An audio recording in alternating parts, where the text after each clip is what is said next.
must be the place. Professor Ubier's house. Looks pretty creepy. I'd been away from Paris and hadn't seen Nico for nearly 6 months. I wanted to celebrate our reunion, but she had other plans. An appointment with an archaeologist. Something to do with a Mayan stone she came across while researching a story. The guy who answered the door didn't look much like an archaeologist to me. I had a bad feeling about this.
I glanced over the books, vaguely hoping to find a copy of How to Deal with Poisonous Spiders While Tied to a Chair.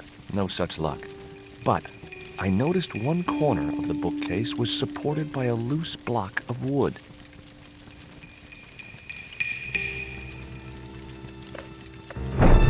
Maybe I'd been a little heavy-handed, but it was a question of survival. Of course, I was still tied to a chair in a burning house with no means of escape.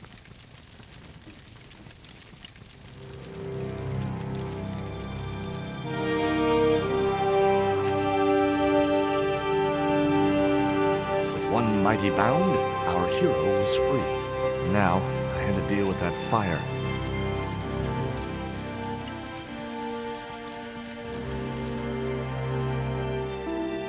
Nice couple.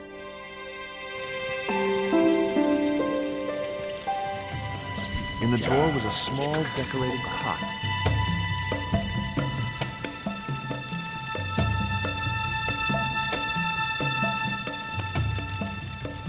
The pot contained a key.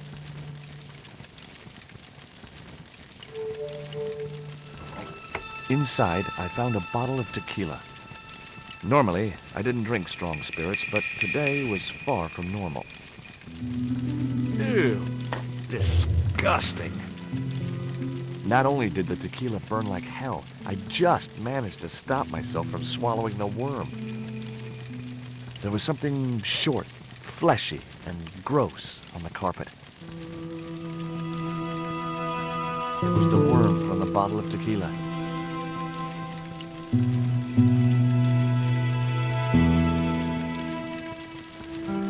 It was a stylish little canvas number containing a lipstick, a handwritten note, and a pair of nylon panties with a large love heart emblazoned across the front. It occurred to me that Nico's tastes must have really changed while I was away. Well, they could be useful.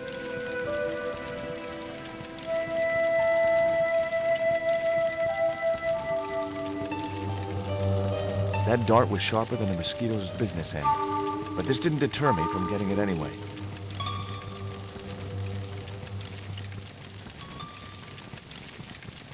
I wasn't going to get through those sturdy bars.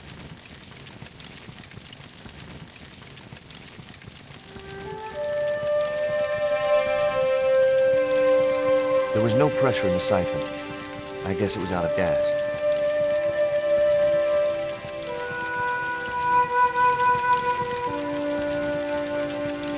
The cabinet was locked.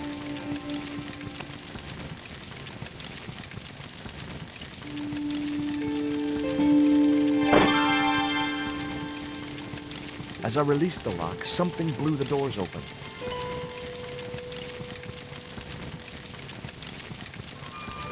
That cylinder was hot. I couldn't pick it up with my bare hands. The panties I'd found in Nico's bag were just what I needed to wrap around the hot cylinder.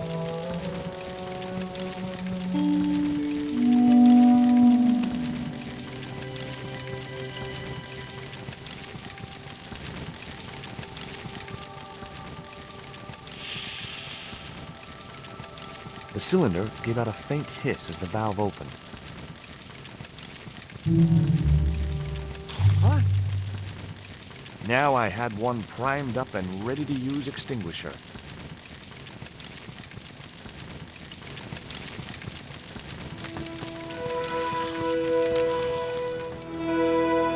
With a well-aimed squirt of his soda fountain, our unshakable hero saved the day. Now it was time to start looking for Nico.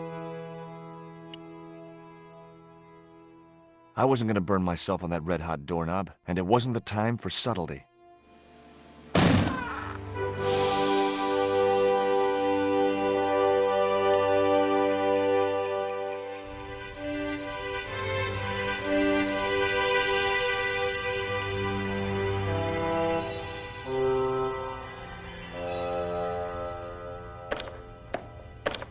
The door was locked. I didn't fancy my chances of kicking this door down.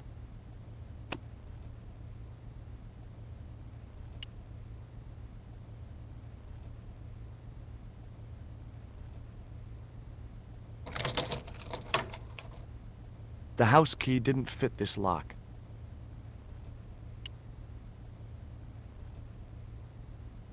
I'd found a piece of newspaper folded in two.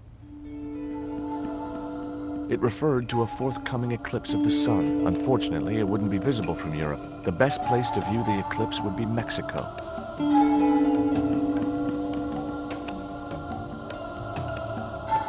It was the newspaper clipping referring to the imminent eclipse. Wrapped inside it was another small piece of paper. It was a bank statement for Ubier's account from an automatic telling machine. The last 5 withdrawals were for large amounts, and all made in Marseille.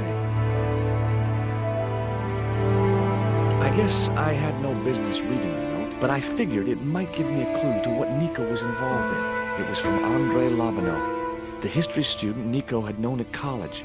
The letter was sentimental mush, and revealed that the exotic lingerie, as he called it, was a gift from him.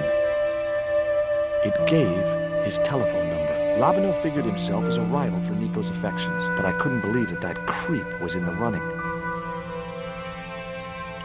It was Ubier's telephone. Much as I disliked him, Labanau might be my only hope of finding Nico.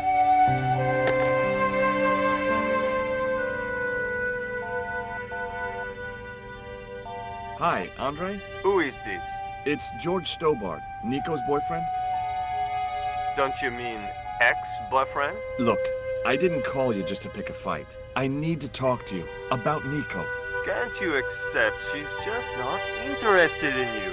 Listen, Andre, we need to talk. Nico's life depends on it. Okay. You remember the cafe at Montfaucon? Sure. Andre? You'd better show, you creep. I felt an irrational urge to wipe my ear.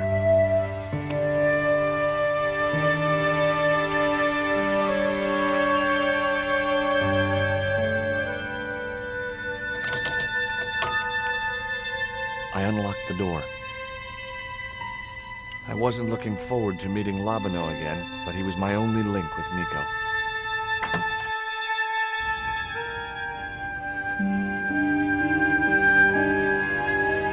There was no sign of Labanau when I got to the cafe. I decided to order a coffee and wait for him.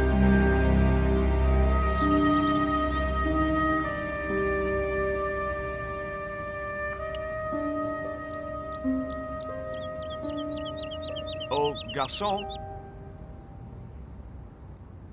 He ignored me. I'm sure it was deliberate.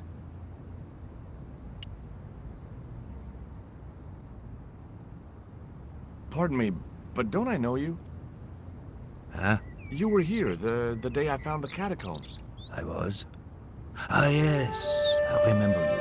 Yeah. Are you still in the police force? No, not anymore. I'm a man of leisure. And what brings you back to Paris? My girlfriend. What it is to be young and in love. Will you share a bottle of wine with me?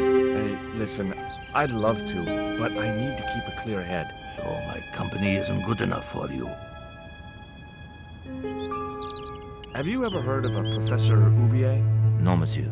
I don't recall the name. Well, apparently he's an expert on Mayan art and history. A little out of my field of experience, monsieur. If he'd been a serial killer or a sodomite, I might have been able to help.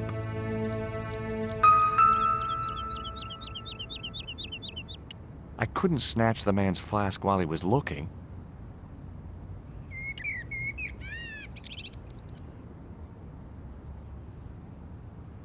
What's that you're drinking? It's wine. Why did you leave the police? I was forced to retire. The golden handshake. Only in my case, it was more copper than gold. How come? I was made a scapegoat to cover up the department's inefficiencies. What do you make of this dart? I remember a case where the victim was killed with just such a device. The poison acted in seconds, causing his body to swell up like an inflatable life raft.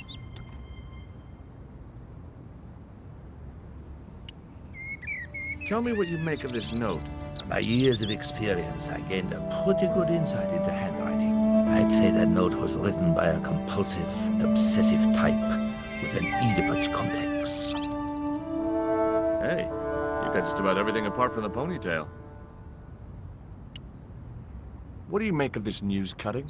Orphanage supplied fast food chain? No, it's the article above that. Oh! Total eclipse of the sun. Well, that's very dull in comparison. I don't know anything about eclipses.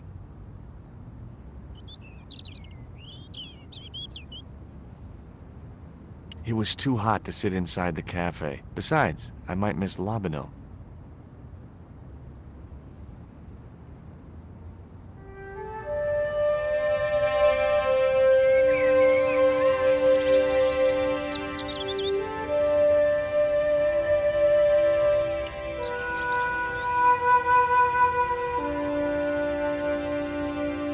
Hey, you. What? I'd like a cup of coffee if you don't mind. When I finish serving this gentleman.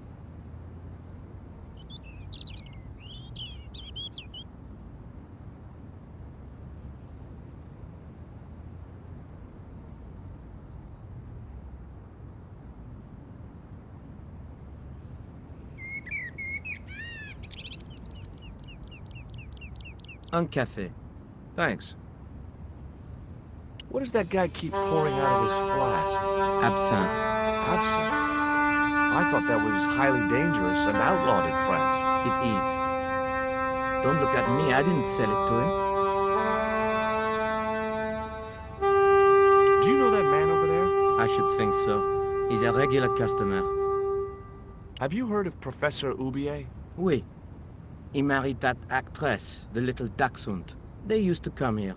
The nutty professor and the movie star. If Oubier's wife was a movie star, how come I never heard of her? She was big in France. The world doesn't stop at Hollywood. Her stage name was Carol Climax. She died in suspicious circumstances. How did Oubier's wife die? I heard he shot her. And got away with it? He had a good lawyer and they wrote a tight alibi. Why would an eminent public figure like Oubier risk everything for murder? He wouldn't be the first, would he? Besides, people like him always get off. That's all. Thank you.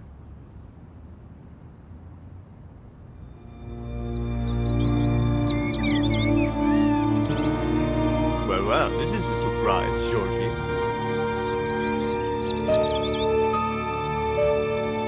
wouldn't normally call you. But Nico's in trouble, Andre. Deep trouble. You have to help me find her. What? What have you dragged her into this time? It was you that recommended Professor Oubier as an expert on Mayan art. Now his butler has kidnapped her, and he tried to kill me. Every time she gets involved with you, there is trouble. Walking out on her was the best thing you could do. My father was dying, damn it. I had no choice. Well, she soon recovered once she went back to her old friends. Drop it, Andre. Right now, Nico's in danger, and we have to work together. So, how can I help? Nico needed to speak to Oubier about a stone. Oh, you mean this stone?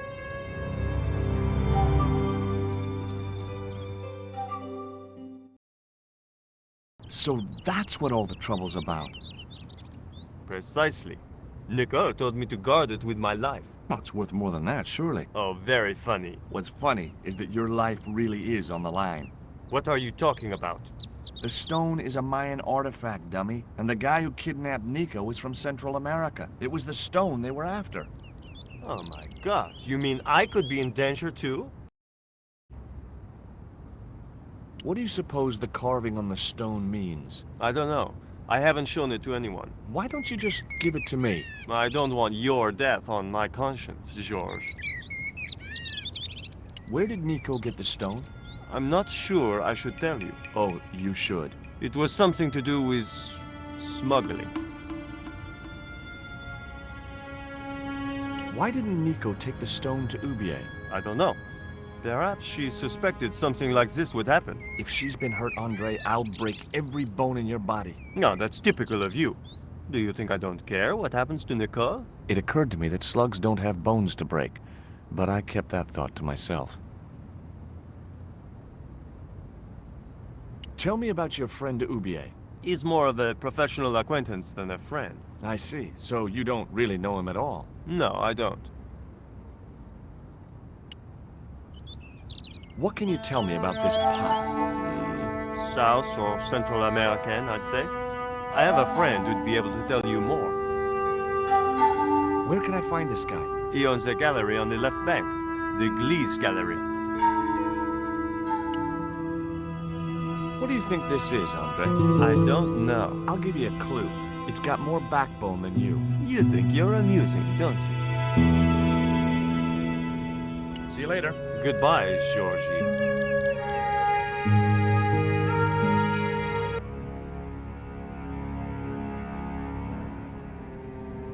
I've had enough of your games, Kala. Tell me what you've done with my stone.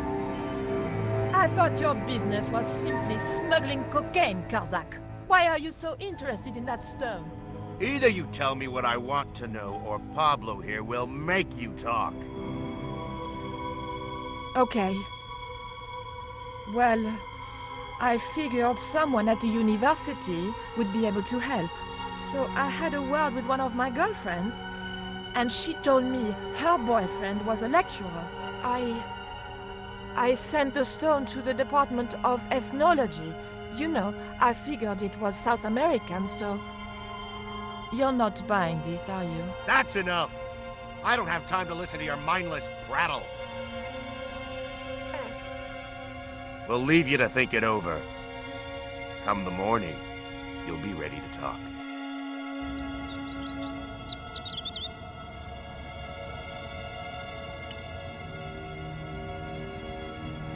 Ever heard of Carol Climax, the movie star? Yes, but I don't care for the kind of movie she's made. It's smut like that which has caused the moral decline of the Western world. Is it true that Carol Climax was murdered by her husband? First I heard of it, I thought she just retired. Do you miss being a gendarme? Yes, of course I do.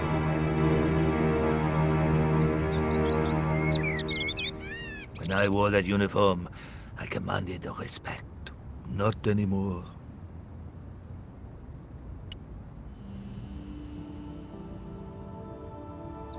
I grabbed the flask and was struck by a powerful smell of absinthe, a highly potent and illegal alcoholic drink.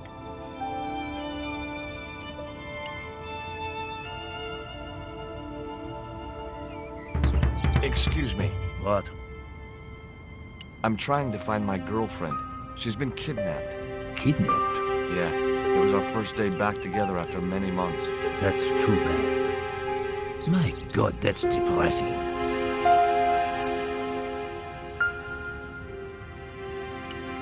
Excuse me. Leave me alone. Now I had another lead. I could either go back to Ubier's house or visit the Glee's gallery. The Glee's gallery had style and class, but very few customers.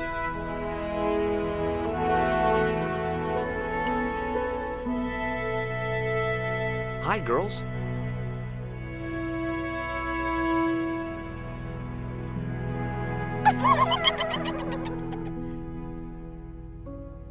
What's the joke?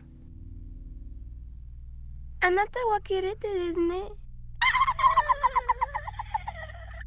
Okay, fine. The pots were protected by a glass case.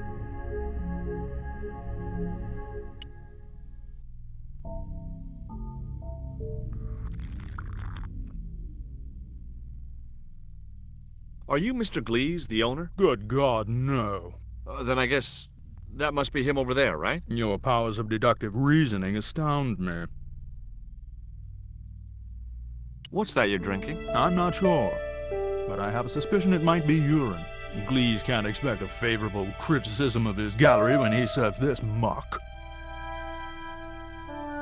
Have you heard of Professor Ubier? Yes, of course. I was at his house earlier. If you're going to drop names, you could at least name one worth dropping. I thought Ubier was a well-respected man. Why, his last book was nothing but pseudo-intellectual claptrap. The demented ramblings of a drug-dependent has-been. Would you give me your opinion on this pot, sir?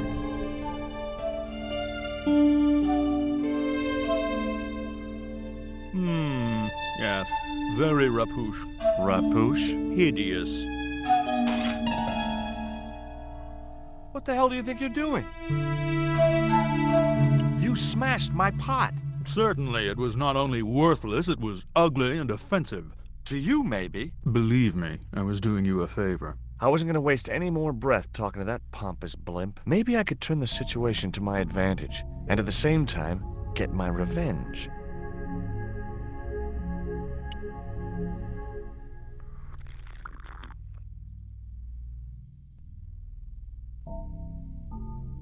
I'd like to ask you a few questions, if you don't mind. Certainly, sir. I'd be most happy to oblige. You're English? These days, one prefers to think of oneself as European. Sure. Whatever you say. And how precisely may one assist you, sir? Do you get many Central American Indians in here? No, sir. This is Paris. Central America is several thousand kilometers southwest of here. Straight across the Atlantic Ocean and turn left. You can't miss it. Well, as it happens, I saw some Central American Indians this very morning. Tourists, sir. Paris is full of them at this time of year.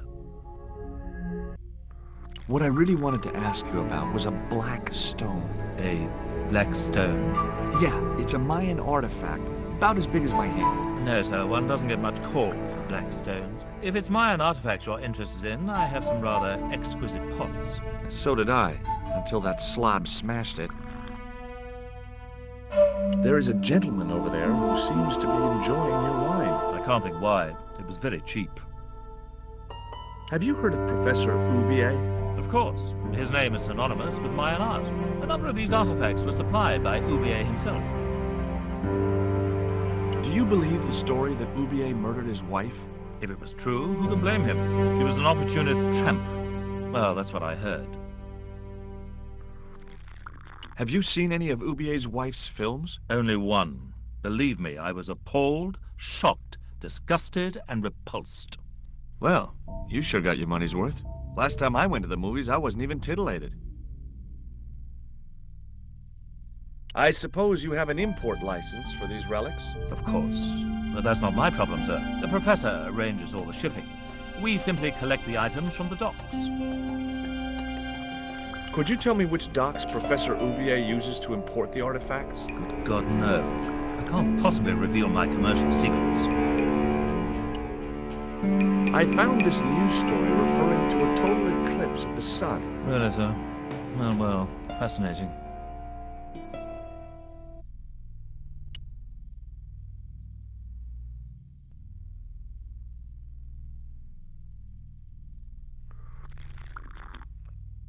Excuse me, sir. That area is private. Oh, so I'm not allowed back here? No, sir.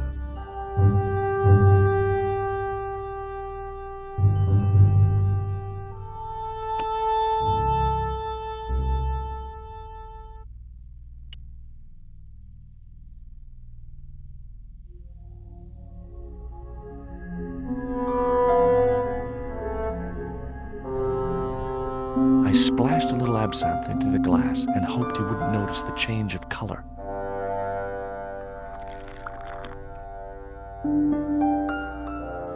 Did you put something in my drink? Yeah, I did. Well, what do you think? Well, it's certainly an improvement over Gleese's wine. In fact, I could grow to like it.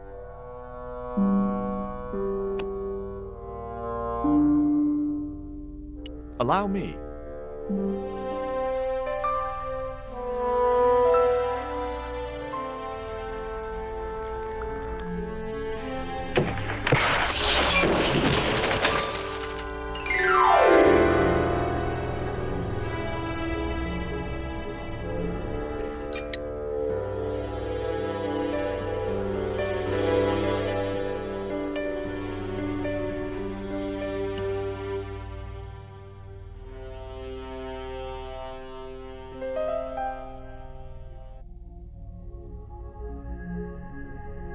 There was nothing in the case but styrofoam packing, but pasted on the side was the remains of a label.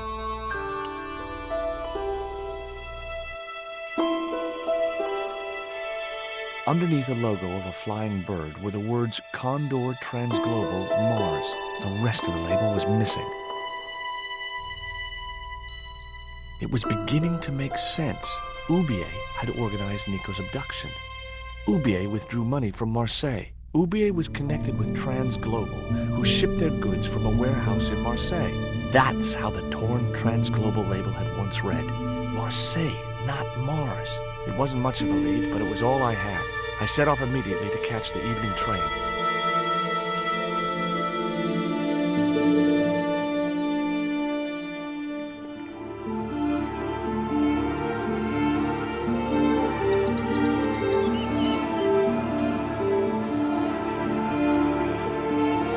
It was almost dawn when I arrived in Marseille. I traced Condor Transglobal to a desolate dockside.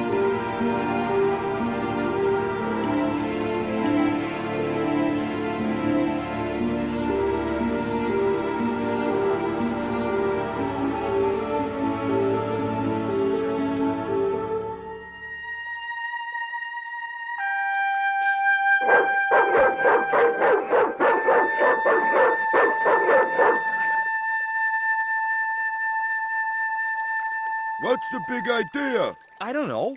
The dog went berserk for no apparent reason. He's trained to do that. The idea is to deter any would-be intruder. Oh, I get it. Okay, I'm sorry. That's okay. Just remember, he's a trained attack dog. A killer.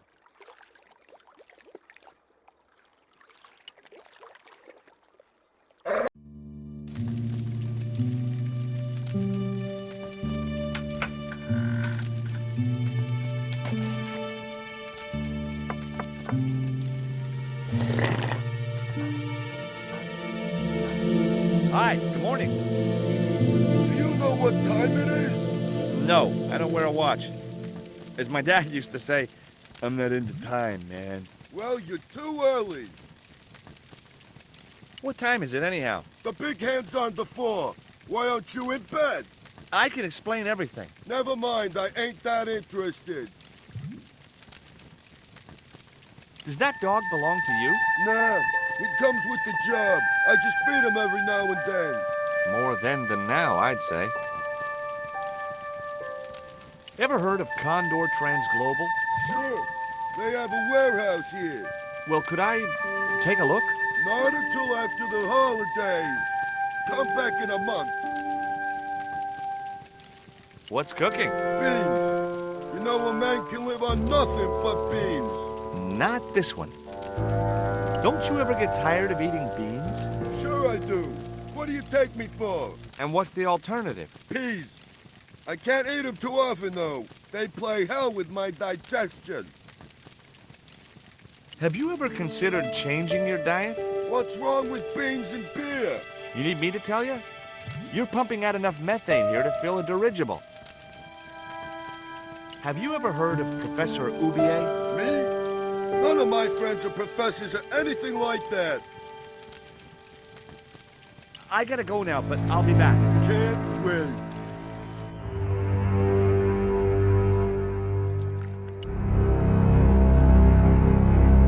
Ouch!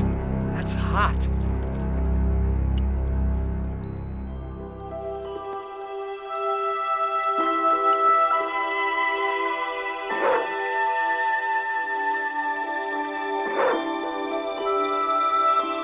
The stick had a hook on one end.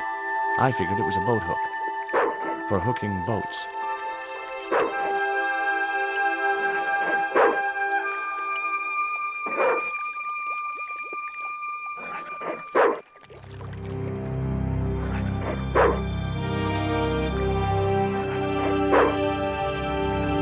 I just knew that boat hook would be useful for something. As for the bottle, even if I couldn't find a use for it, I'd cleaned up the dock a little.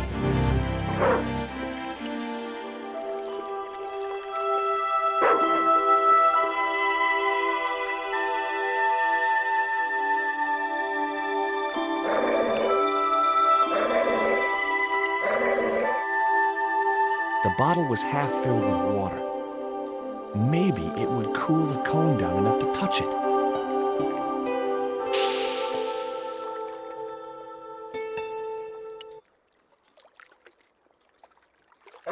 Now I could see into the pipe which formed the chimney.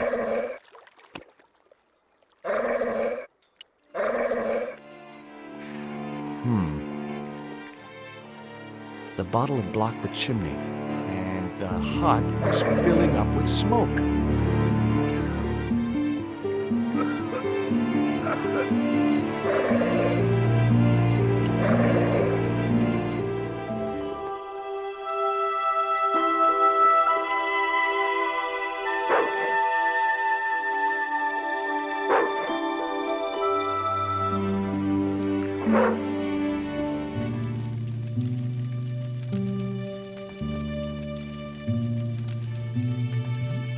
That mug was a health risk.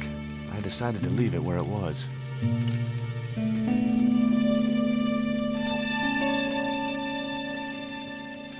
The packet was full of dog biscuits. The box contained nothing but blank forms. Someone had once told me a piece of coal brought you luck.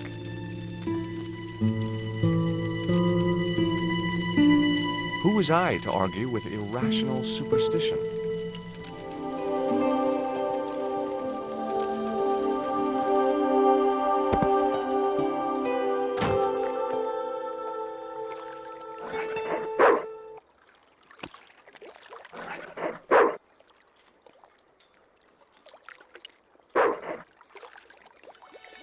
Here, boy, have a nice crunchy biscuit.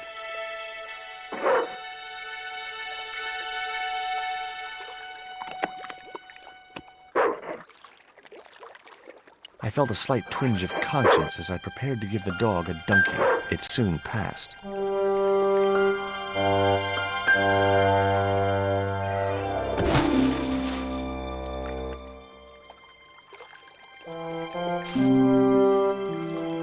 As I'd expected, the dog could swim like a dog.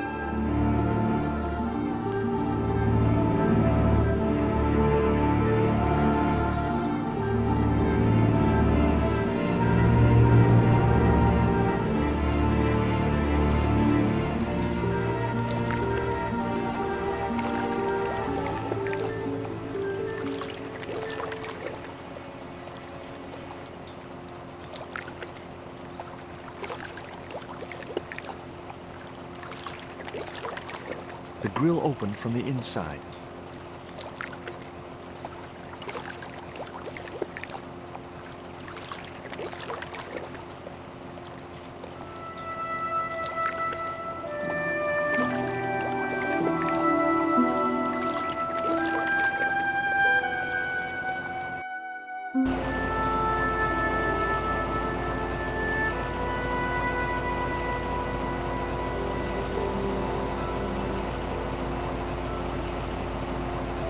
I wouldn't have been hurt over the din of the fan.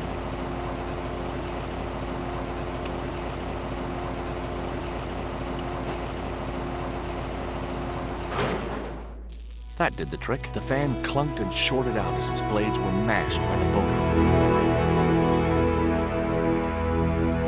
Hey, you make any more noise, I break your arms. That bully needed to be taught a lesson. Garzak's already mad because we didn't get the stone. You give me any trouble, I'll tell him it was all your fault. Karzak? That must be his boss.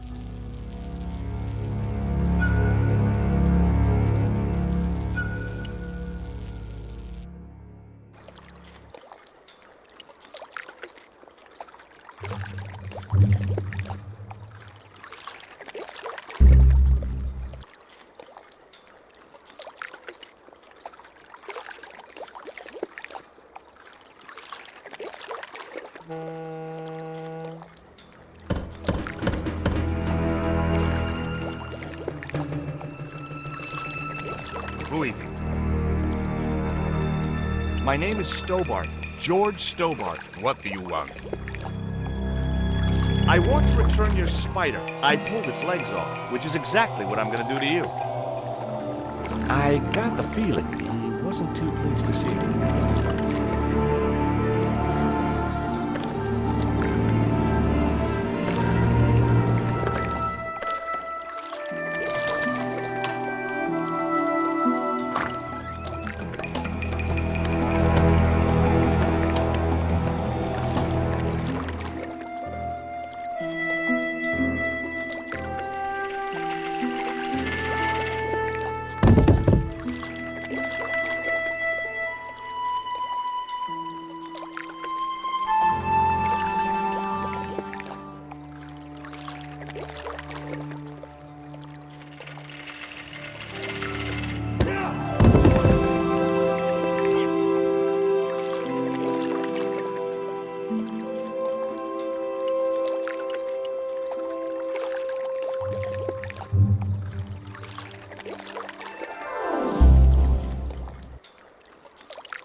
Among the paperwork which adorned the notice board was something which caught my eye. It was a delivery note from Condor Transglobal, and the address was Coromante City.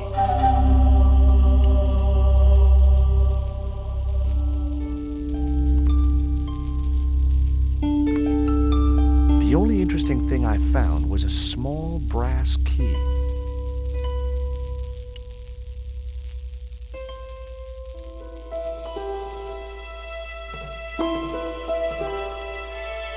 It was locked.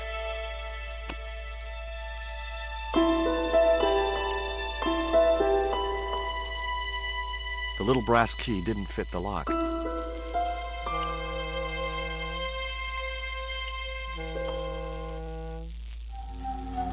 Whoa! Don't shoot! The little guy had a blowpipe. That confirmed my suspicions about what had happened to Nico. I waited for him to shoot me, but it didn't happen. Instead, he seemed to want to tell me something. What? What do you want? He seemed excited, almost desperate. What did he want so bad?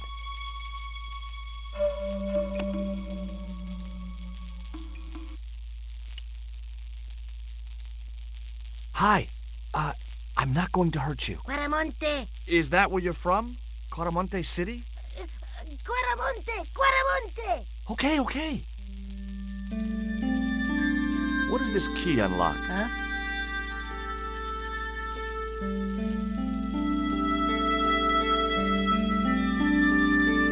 Hey, you're manacled. Who did this? That big thug? I'm gonna set you free, okay?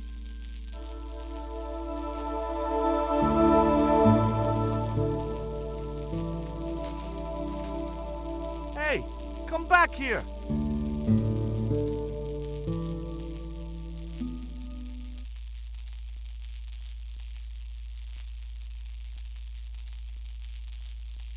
The little guy had gone to ground amongst the stack of crates.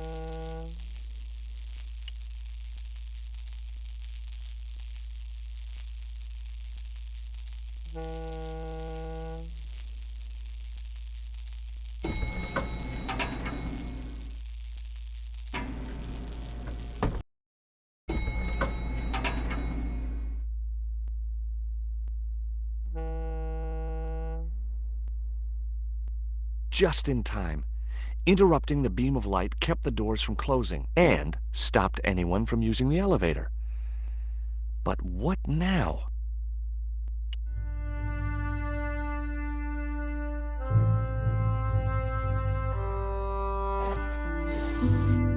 There. That would keep the doors from closing.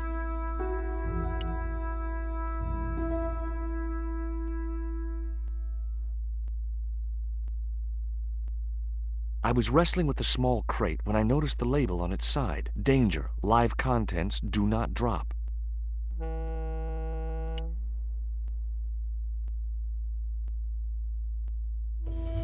There wasn't enough room to move the handle. The statue looked way too heavy for me to move.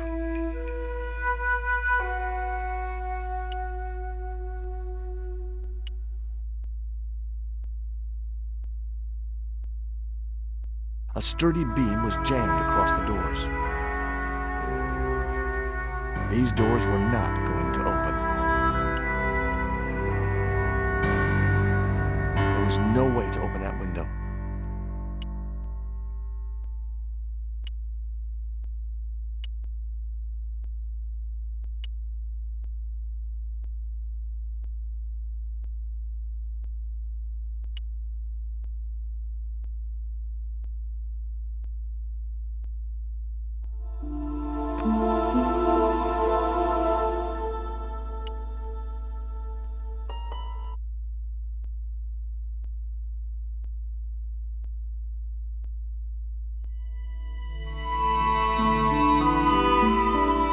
There was an arc-shaped scratch on the floor, as if a door had been opened in the nearby wall. My fingers traced the outline of a secret door in the wall.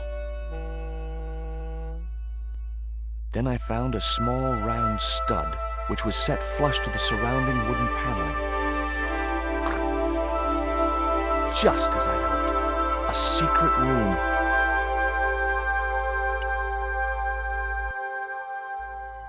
Nico!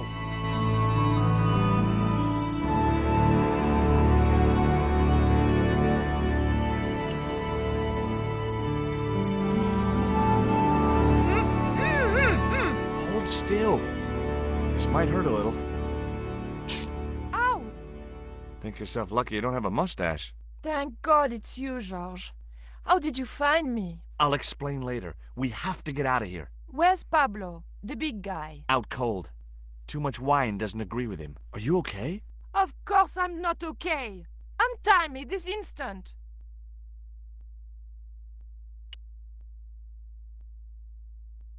George, what are you doing? Will you look at this? Put it down and untie me. Do you know what it is? No, but it's been watching me for the last 24 hours. Pablo put it there. To scare me, I think. It was a small statue of a kneeling figure in an ornate headdress. The head was hideous, with huge staring eyes set in a decomposing face. Hey! Somebody's marketing Lobino dolls. George, untie me now.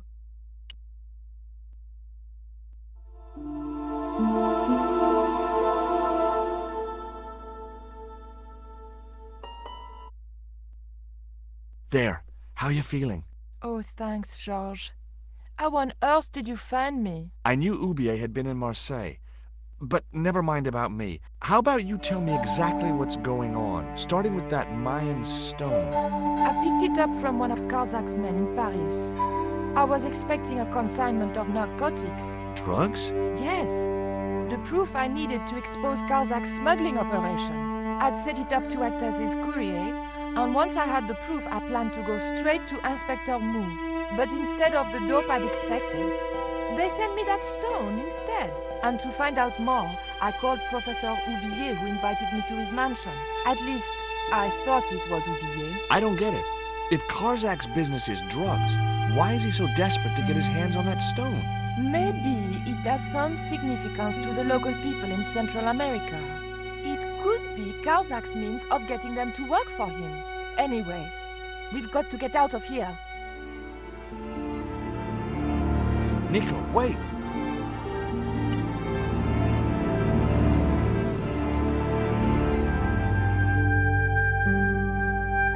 We can't use the elevator. If that thug Pablo's recovered, he'll be waiting for us. We've got to do something. Where does that door lead to? I'm not sure.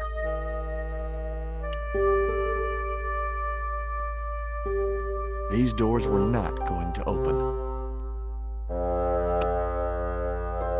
It was the rope the Indian had used to tie Nico to a chair. Boy, what a souvenir.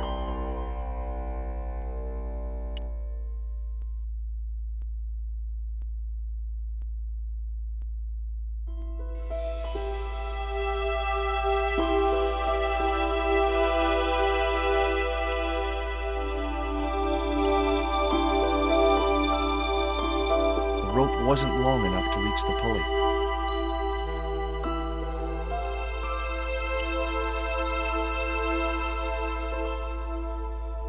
I couldn't move the crate until I'd blocked the light beam with something else.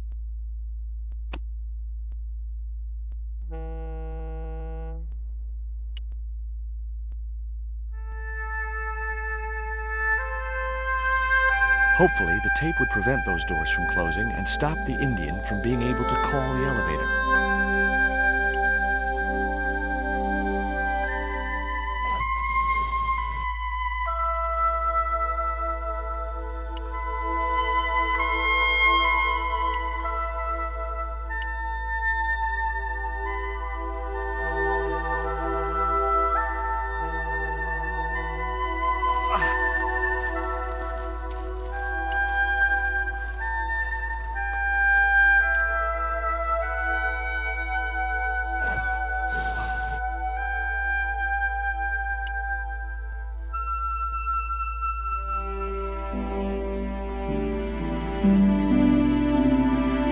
Rose about 6 inches off the floor. I said a silent prayer to whoever had discovered the power of hydraulics. What on earth are you doing? Trying to raise the statue so I can hook it to that pulley. Is that really going to help us? I like to keep myself occupied in times of stress.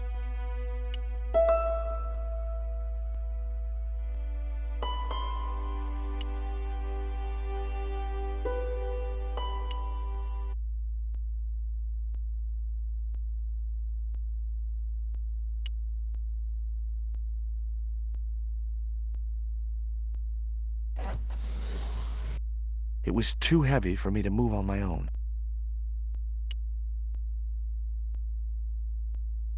Could you give me a hand to push this statue? What for? This, my dear, is our passport to freedom. If you say so, dear.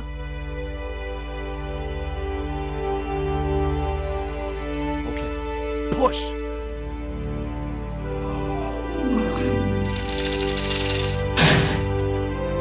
Great teamwork. Nice to be working with you again, Mr. Stobart.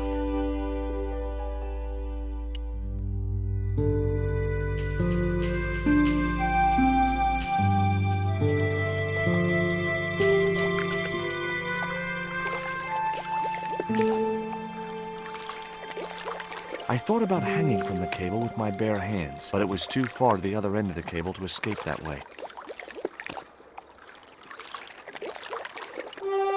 Nico, I have a great idea.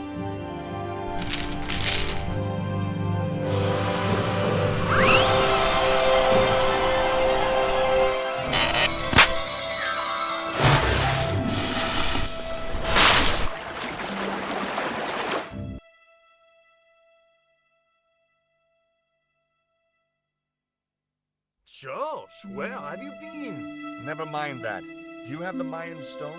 Maybe I have, but, Don't argue, Andre. Give the stone to George. well, of course. If you say so, Nicole. Thank you so much, Andre. George, he told me you'd been kidnapped, my dear. I'm glad to see he was mistaken. Oh, but it was true. If it hadn't been for George, I wouldn't be here now. It's not finished yet. Corsair's thugs will be back for that stone, you can bet. The best lead that we have is Coromante City. Coromante is in Central America. That's where UBA gets his artifacts. That's all we needed to know. Come on, George.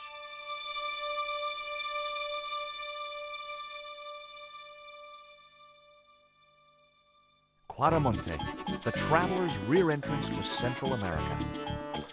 Well, that's how it was translated in the brochure. We didn't know what we were looking for, but the offices of Condor Trans Global seemed a good place to start.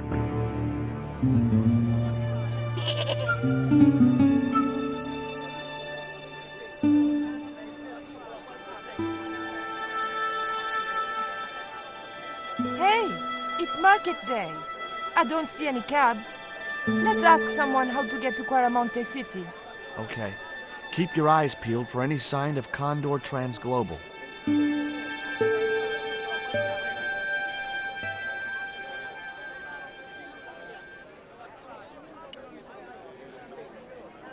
Hi. You wanna buy something? No, not really. I got cabbages. Buy a cabbage, senor. I don't think so. I didn't come all this way to buy vegetables. Listen, have you heard of Condor Trans Global? No. Buy a cabbage. I'll give you a discount on bulk purchases. I'm not into cabbages. Have you ever seen anything like this before? Aye, Tezcatlipoca. Put it away, senor. Tezcatlipoca brings nothing but evil. The poor guy was so freaked, he didn't even mention his cabbages. See ya.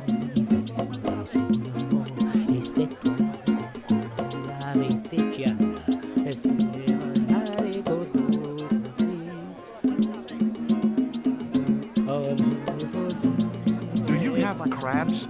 No, only fish. Nice fish. Thanks. If by some remote chance I ever need a fish, I'll be back. Do you recognize this statue? Si, senor. It is very, very bad luck. That is Tezcatlipoca, Night Hunter. I know, but I don't believe in luck, good or bad. You may not now, but you will. The guy looked scared out of his wits. Go away.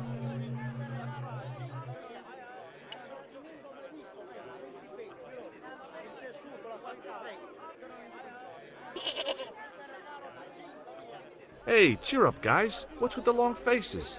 Our pipe player has been arrested and thrown in jail. Poor Miguel. He never broke the law in his life. Why was Miguel put in jail? For playing folk music. What? It's true, senor.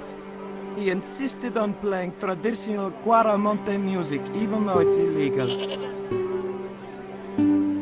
Why don't you try playing a tune to cheer yourselves up? No, we should be looking for real jobs. We could earn 10 times as much down the mines. My cousin Ramirez was earning 8 pesos an hour. Before he lost his legs in the accident.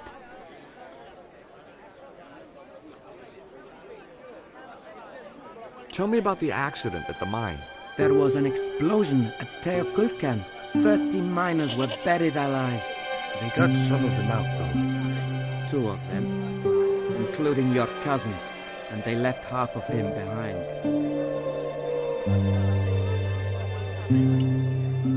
Have you any idea what this is? No, senor. Me neither.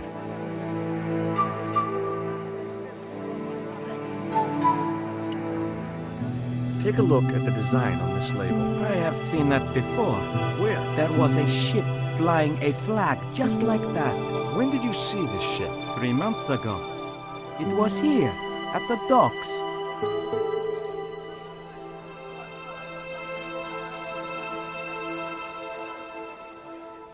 What was the ship with the condor flag carrying? I don't know, senor. We weren't allowed near the docks. That's right. Usually we meet the ships when they tie up. We play to the tourists. Well, when the Condor ship came in, we were told to go away.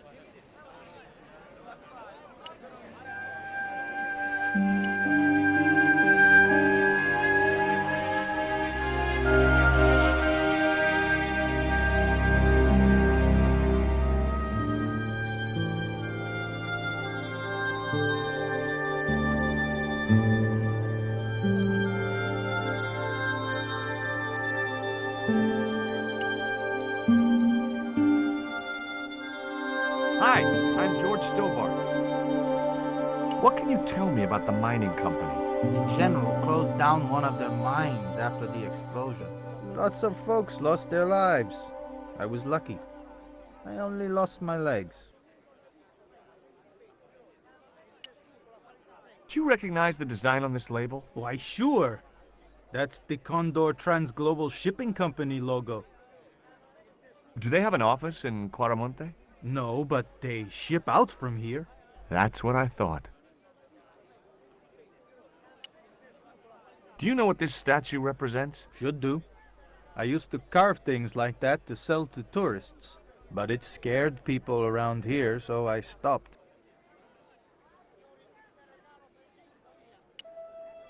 Can you tell me anything about this stone? That's obsidian. It's a volcanic rock which has cooled so fast that... Yeah, look, I'm not interested in geology. You're not? I suppose you want to know about the carved picture on it. That's right. Then the guy you should talk to is the professor. He was here a while ago. Did you see the ship with the Condor flag? No. But the dock is just the other side of the square. Might as well be the other side of the moon. Have you heard about the eclipse of the sun? Sure, I'm having a party to celebrate it. Drop by. Really? Sure. Plenty of food, plenty of wine, and everyone's invited, except the general.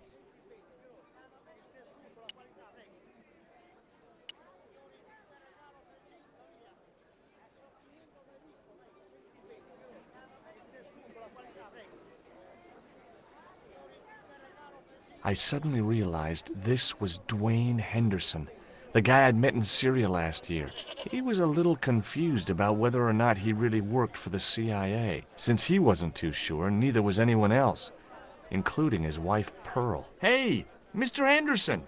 Good to see you again. Do I know you, son? George Stobart, remember? In Syria? I sold you a statue. I remember that. Pearl was mighty vexed when the paint came off. Look, I'm sorry. I'll give you back the $50. No, you suckered me fair and square. Are you still working for... you know who? When I'd last seen Dwayne, he hinted that he worked for the CIA. You know I can't talk about my work, George. That's between me and Uncle Sam. Does the name Karzak mean anything to you? Sounds like a comic book villain to me, son. He's the man behind Condor, and the rat who kidnapped Nico. You know, the first time I met you, I was deeply impressed with your naive simplicity. I said to Pearl, if we ever had kids, I would have wanted a boy like George. But I underestimated you, son. Did you know that traditional music is illegal in Caramonte? Is that so? Seems reasonable to me. No, really. The leader of the band in the square has been imprisoned just because of the music he played. I don't know who you've been talking to, but that fella, Miguel, he's an agitator. What's the real reason the musician was imprisoned? Handed out subversive literature at the mines. That so-called general was waiting for Miguel when he got back into town. Marched him off to jail at gunpoint on a charge of inciting a riot. Did you drive all the way down here? Hell no. Pearl did the driving while I followed the maps. The way she handled the wheel, you'd think she'd been trucking half her life. Was that Pearl I saw hanging out around the corner? Yeah, that was her. Did she tell you about our fight? I didn't speak to her. Well, right now, she ain't speaking to me. Why isn't Pearl speaking to you? She got it into her head to go visit some ruins. I'd take her if it wasn't for two things. What? I don't wanna, and I ain't gonna.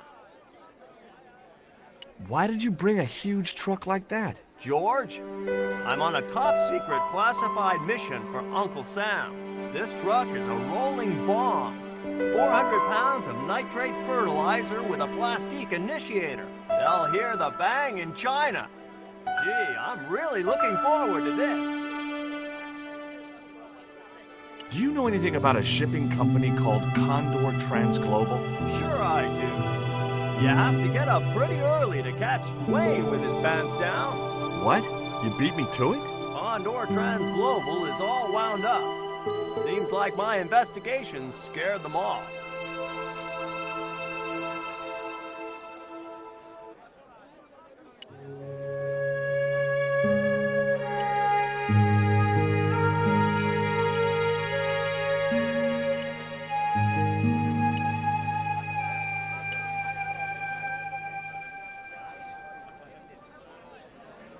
George Stobart, well, of all the... Mrs. Henderson.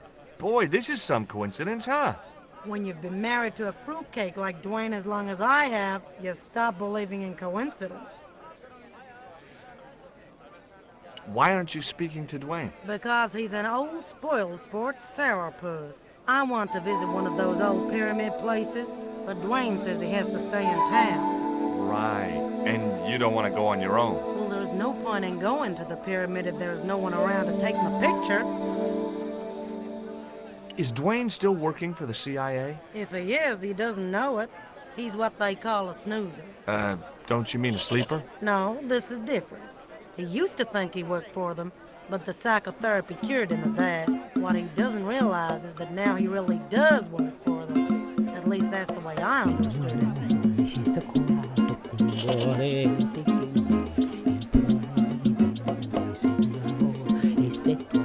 Catch you later, Pearl. Hey, Nico!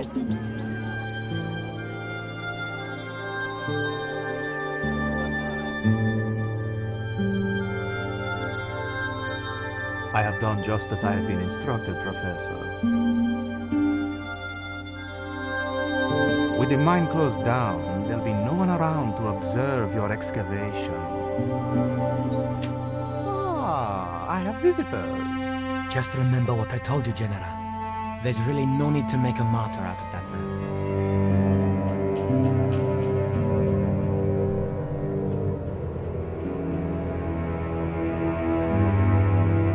I'm sorry to keep you waiting, Senor. Welcome to Quarmonte. Thanks.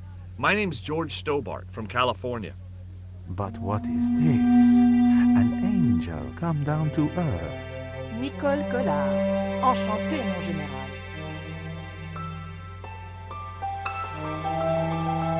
Pardon me, senorita, but I couldn't help myself. Look, we'd like to ask you a few questions. You've come to the right place, senor. Tourist information. General Graciento, at your service.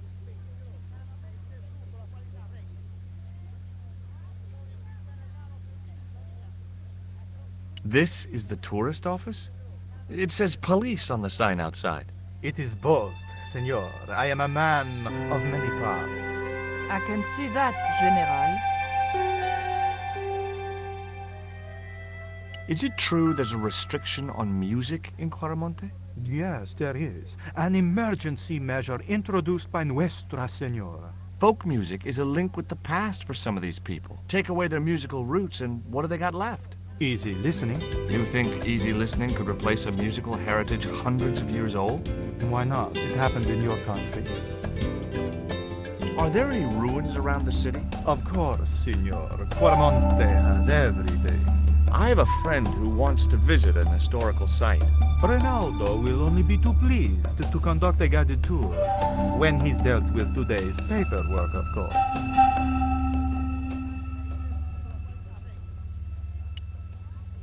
Take a look at this label.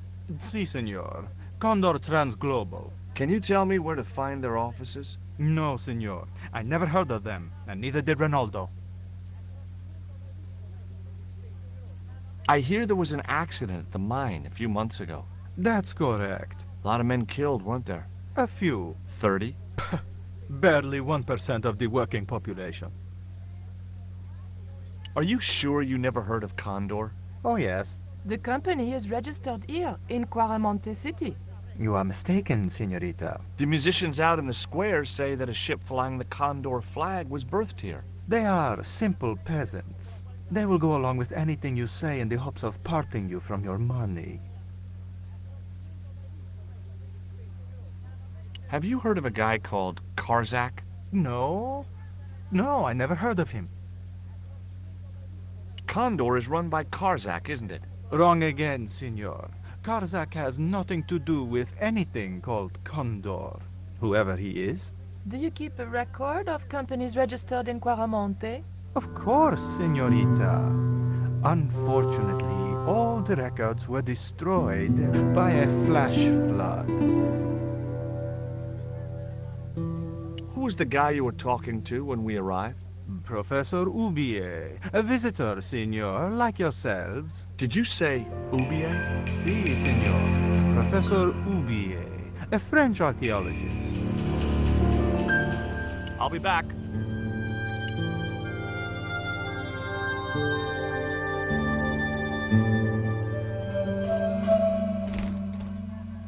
Senor. Leave that child alone.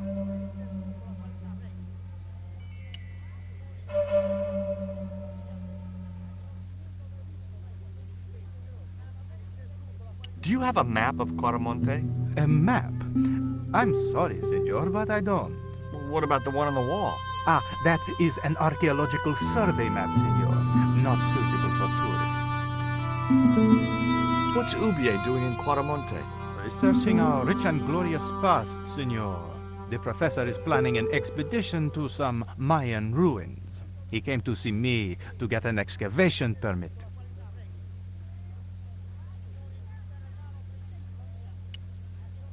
Would you like a biscuit? Are you trying to bribe me?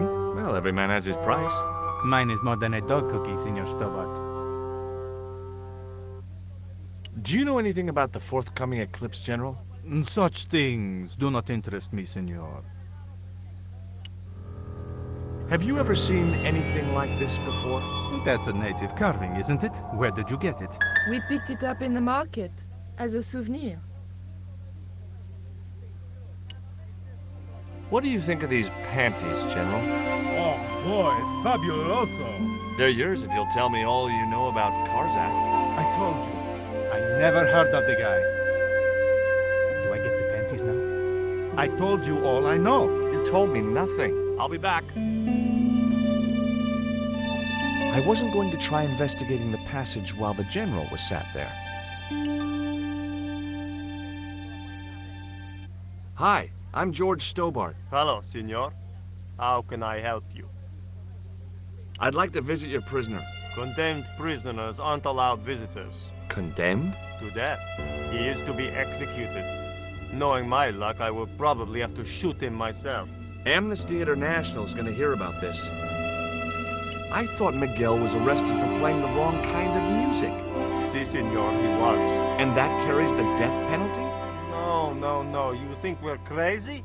While being questioned, he confessed to being an anti-government agent. Are there any ancient pyramids near Quaramonte? Si, senor. But it's not very impressive. It's in ruins. That's perfect.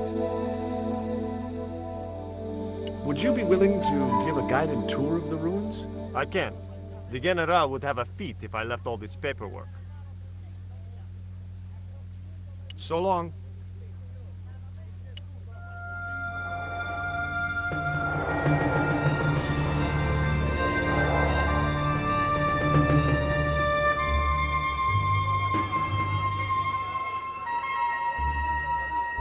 Why did you show him the stone? I thought maybe he might know something about it. Well, he does now, for sure. He knows we have it.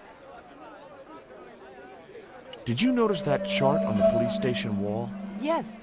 It looked like a map to me, but I couldn't make out the details. Whatever it was, the General didn't want us to see it.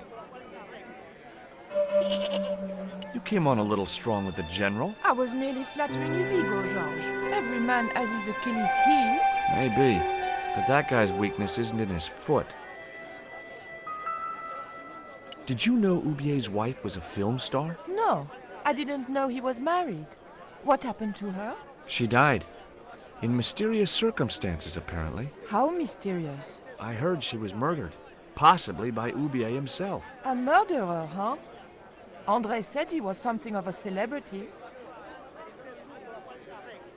Tell me about this Karzak guy. Well, I saw him for only a few minutes, but he frightens me.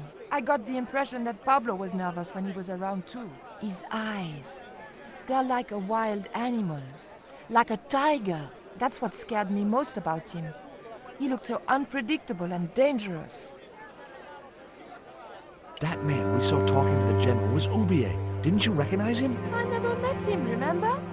The guy I called in Paris claimed to be Oubier, but he sounded nothing like the man in the police station. Maybe the professor really is innocent. Nah, it's too much of a coincidence that he's here in Quaramonte.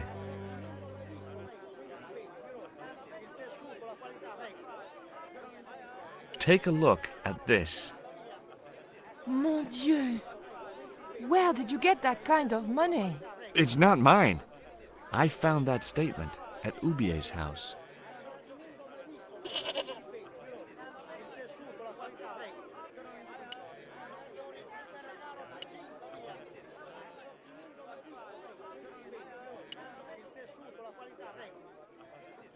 The cell was vacant. There was a forlorn-looking guy asleep on the floor of the jail. It was Miguel, the pipe player. Hey, Miguel! He didn't hear me.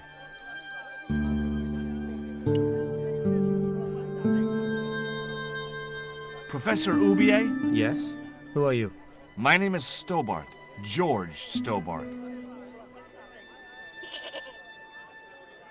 What do you know about my girlfriend's abduction? I don't know what you're talking about. She was invited to your mansion in Paris. Not by me, she wasn't. I haven't been home for nearly 7 months.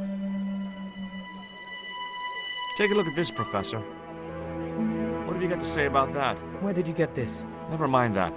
How do you explain these withdrawals? I left my financial affairs in the hands of my secretary. Including the withdrawal of funds in cash from your personal account? I trust Gwyneth implicitly. And why Marseille? Why the very place my girlfriend was taken? That's obvious, Stobart. We are both the victims of the same devious plot. What plot? I have no idea.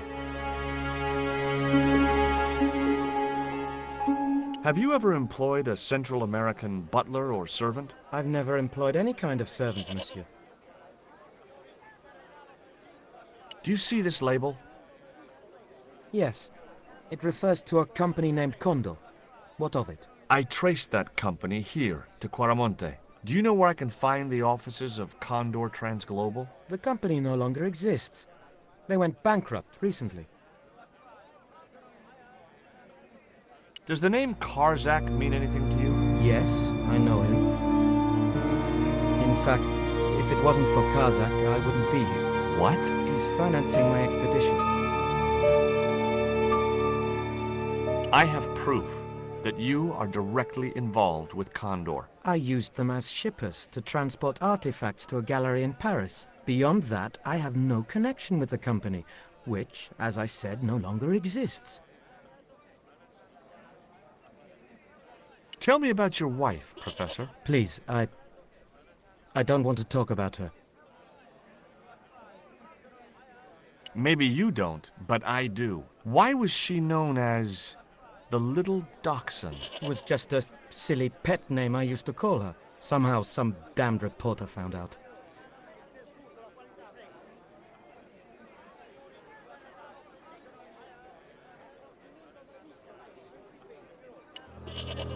Can you tell me anything about this stone? Where did you get that? That's my business. How much do you want for it? It's not for sale.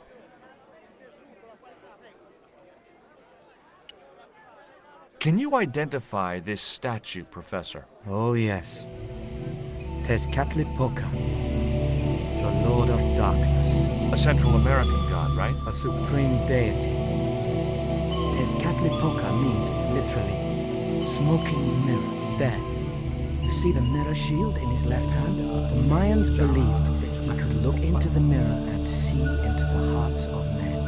He was the wind which came howling in the night in search of victims, and victims they gave him by the thousand.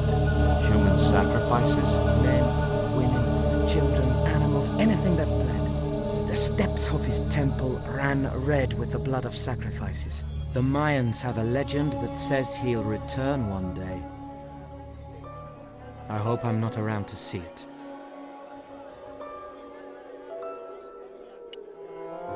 Would you like a biscuit? No, thank you. You should, they're good. I can't get enough of these things. Do you know anything about this eclipse, Professor? Of course.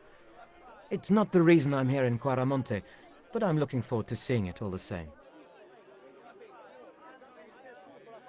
What's your interest in the eclipse, Professor? Oh, it's purely a layman's curiosity. History is my subject, not astronomy. But I've been fascinated by the movements of the heavenly bodies since I was a child. I wouldn't miss a total eclipse for the world. Does the eclipse have some special significance for you? For me? No. For the ancient Mayans, it marked the end of the Fifth Age. Perhaps we should be celebrating. Ah, no. The end of each age heralds destruction on a global scale.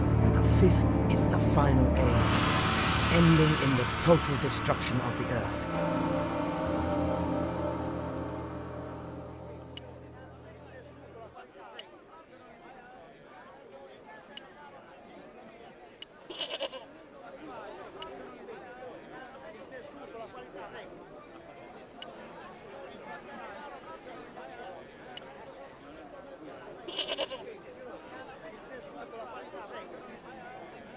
Hey, Nico!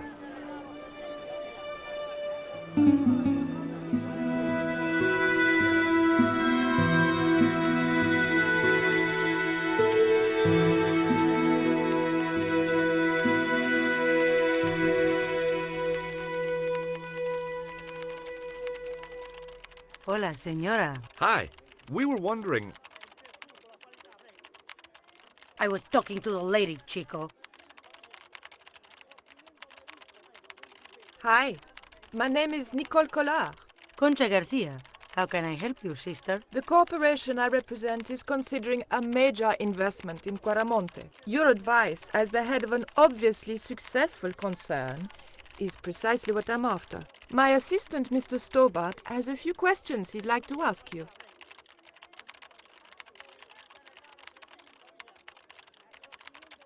Can you tell me about the accident at the mine? Accident? It was sabotage. Somebody wanted my mine closed down for good.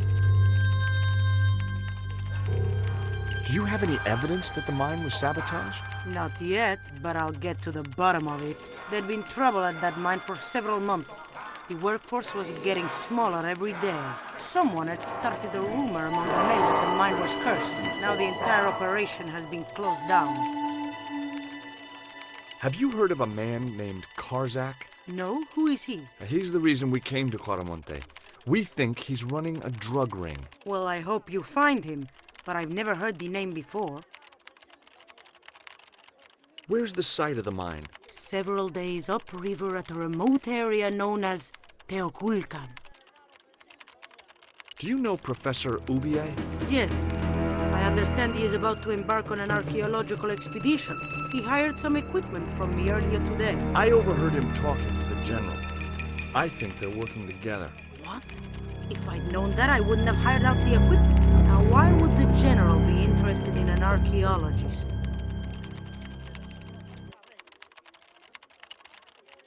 Do you recognize the icon on this label? Condor Transglobal. Did the company operate here in Quaramonte? Yes, they ran an old container ship, the Mayan Princess. Do you know who owned Condor Transglobal? I have no idea.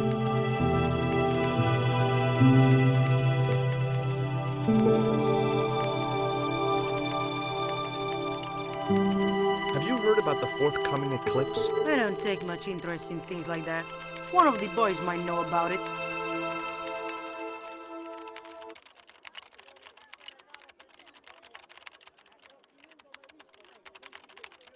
Keep out of there. That's where the explosives are stored.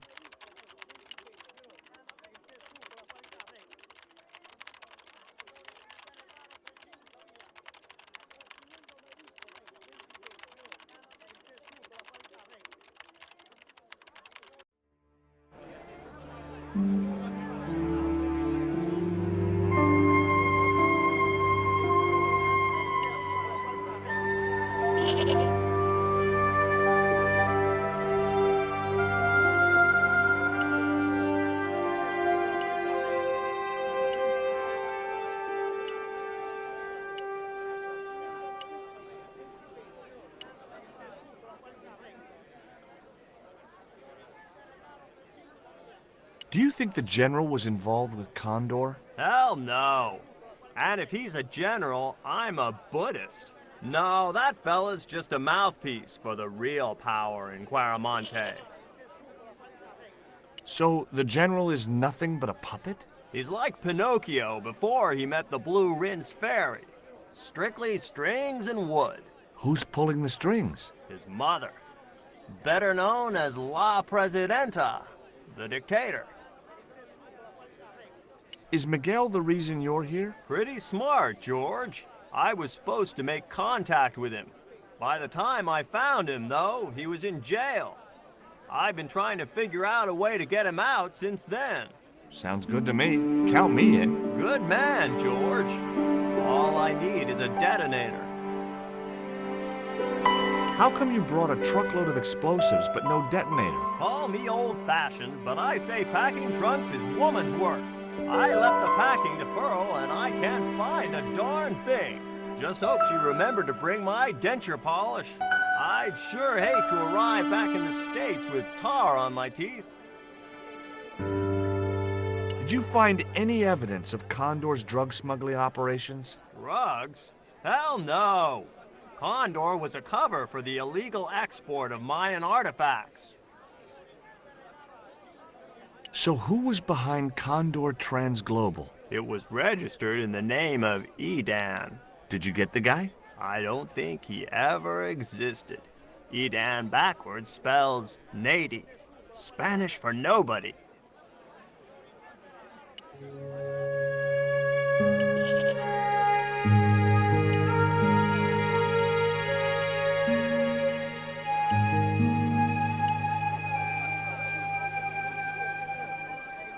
Do you know where I could buy a detonator? Did Dwayne put you up to this by any chance? Hey, come on, I was kidding.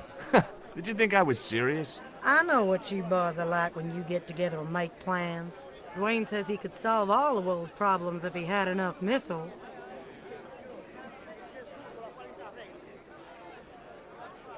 Catch you later, Pearl.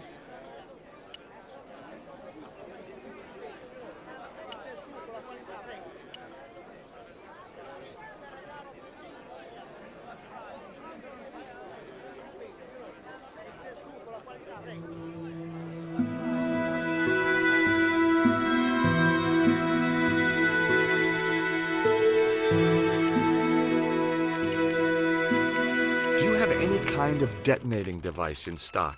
Sure. They're kept in that cupboard.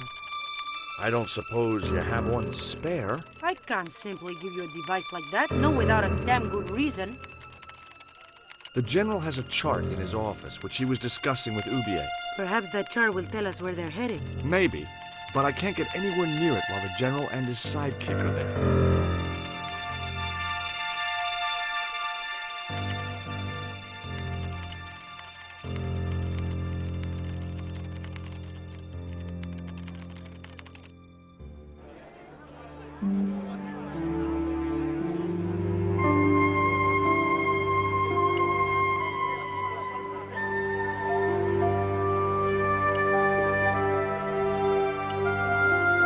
Hey, Nico!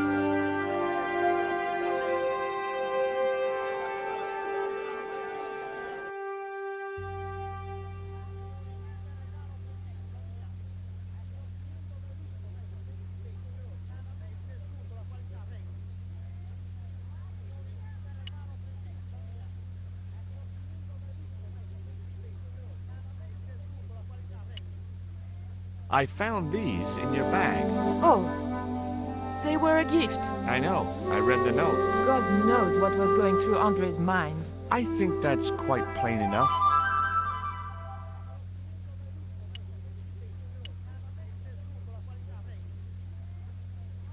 I'd asked him all I'd wanted to for now.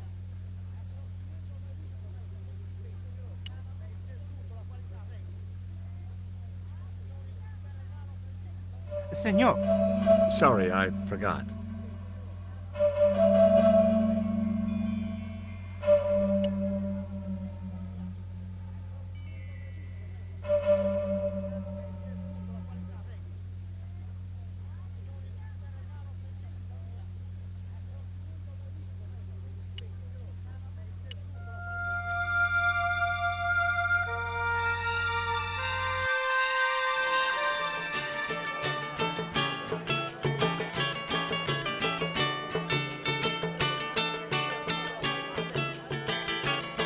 I hear you drove all the way to Quaramente in a truck. That's right. You would not believe the state of some of those roads. It makes me downright sad to think there's still some places you can't reach in an automobile. In this day and age, you'd think there'd be decent highways just about anywhere folk choose to go. Have you met the guy who calls himself the General?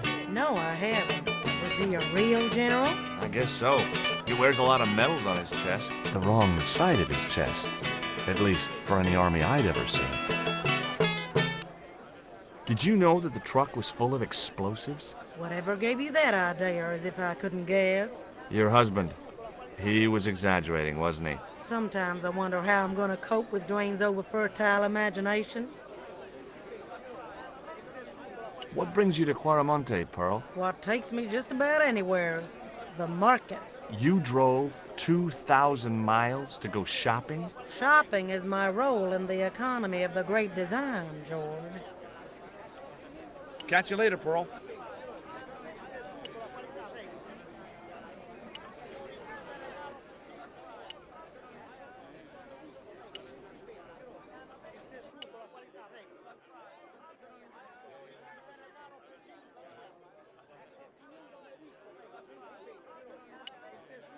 Would you like a biscuit, Dwayne? Oh no, those gourmet dog snacks bring me out in a rash.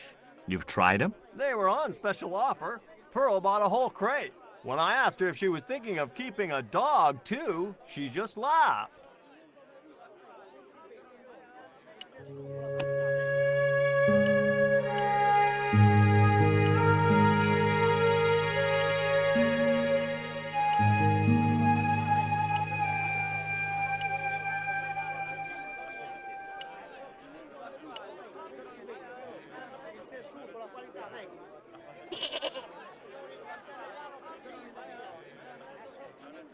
Could you distract the General while I took a look at that chart? You're kidding. Did you see the way he was leering at me? Yeah.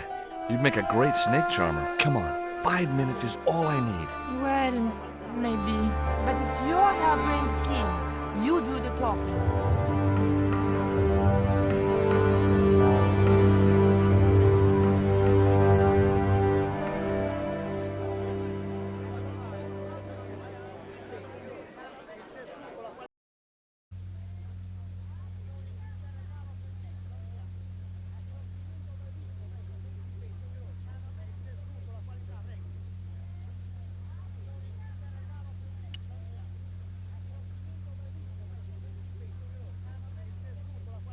My girlfriend has a favor she wants to ask you, General. For you, my dear. Anything.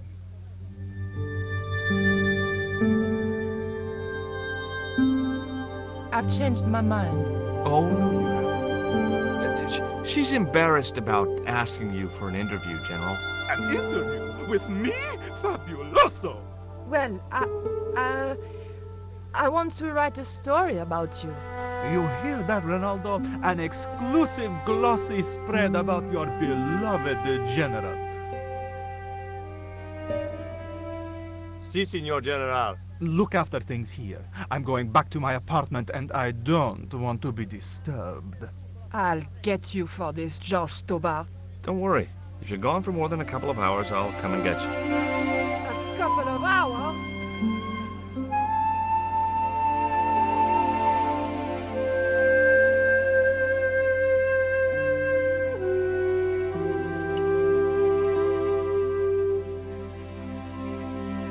take my friend to the ruins now the general's gone? I'd be honored, senor. Thanks. I'll go get her.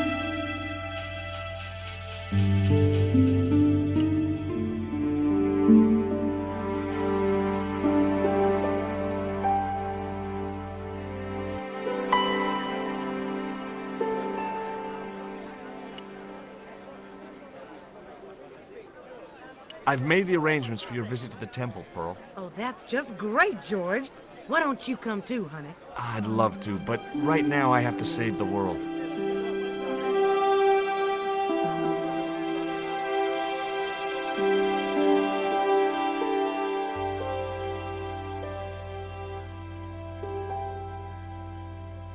Listen, sweetie, I'm looking for an official guide to take me to the old pyramid. For a lovely lady, I would go to the ends of the earth. For you, I will go as far as the pyramid and back.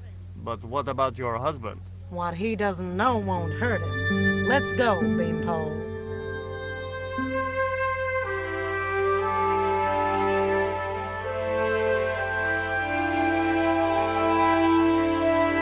As Pearl and Ronaldo set out for the ruined pyramid, I prepared to search the police station.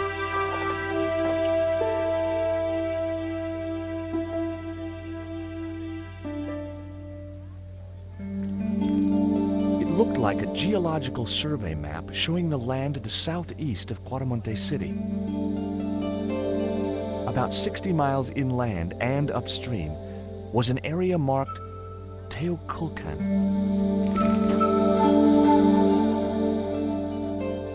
The safe was undoubtedly locked.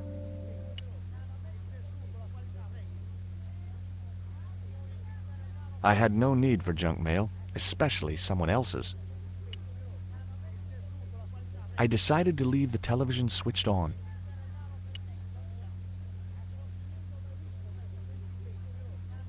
It was a computer monitor with some kind of outdated game displayed on it. I didn't have time to get sidetracked by playing computer games.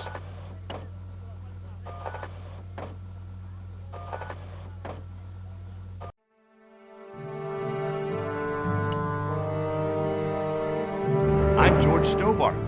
You're Miguel the musician, aren't you? Ex-musician, senor. My career is finished. Going to jail could be the boost your career needed. Senor, I would rather die than live with this shame. Why is that noose hanging from the bars? Ronaldo strung it up for me to hang myself. Don't cry for me, Senor Stobart. When I am dead, the goddess will take my soul to rest in paradise. Have you heard of a guy called Karzak? Yes. The old man spoke of him. The foreigner? Professor Ubier? That's right. This man Karzak is Ubier's boss. There was nothing I wanted to talk about right then.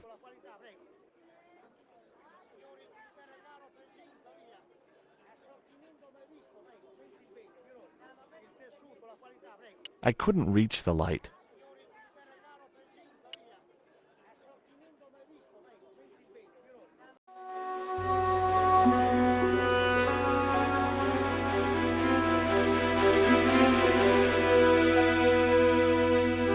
The filing cabinet was probably locked.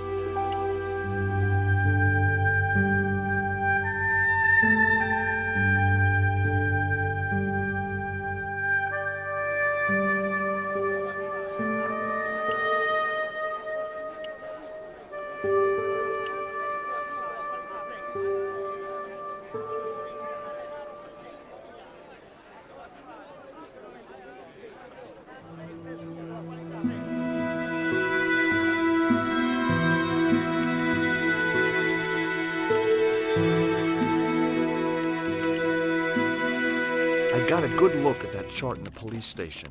It's a map of Cuaramonte. Does it tell us where Ubier is heading? Yeah, a place called Teoculcan. That's the site of the mine. I wonder why they're being so secretive about Ubier's plans. One thing's for sure. If the general's involved, they're up to no good. I'd like to talk to that musician Miguel. Take the detonator and get him out of that jail.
your voice down, George. You want everyone to know. You'd best go and warn Miguel that the U.S. cavalry's on the way. Okay.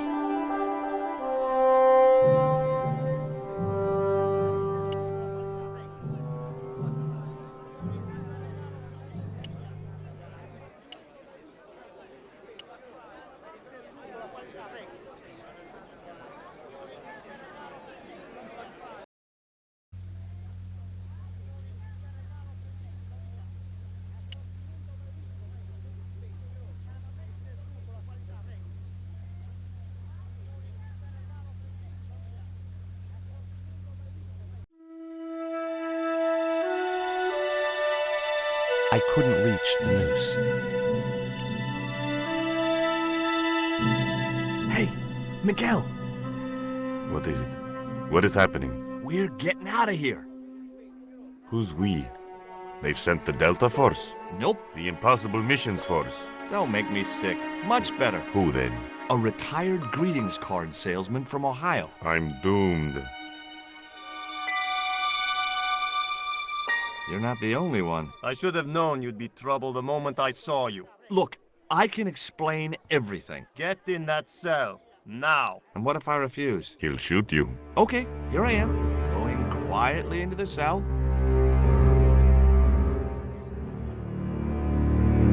Very wise, not Americano scum. One of the reasons I hate guns so much is the way they make people so damned impolite.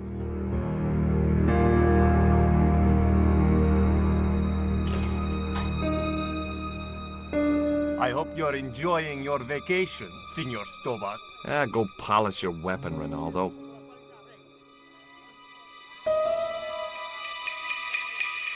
This was part of your plan, right? Well, in a manner of speaking, no. I was all out of ideas. It was up to Nico now. So, here we are. You've changed. I thought I would slip into something more comfortable. The stench of cheap cologne rolled over me like tear gas. So, what do you want to know about me?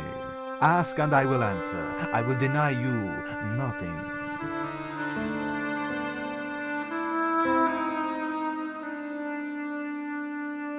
I am a very giving person. How nice for your friends.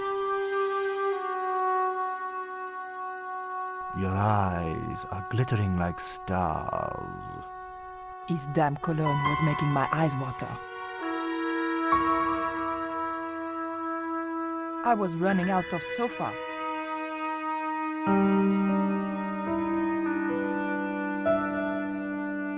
As spirited as you are beautiful, I admire that. As long as he admired it from afar.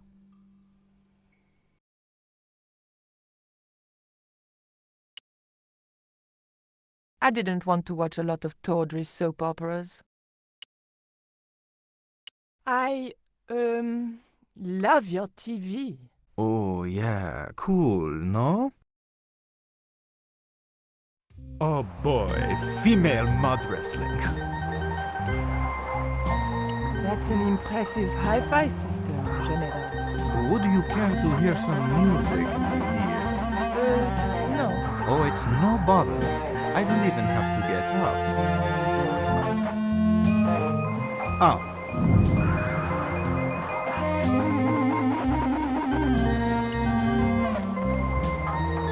On close inspection, I noticed that the swordfish was peppered with machine gun bullet holes. The general was a real sportsman and no mistake.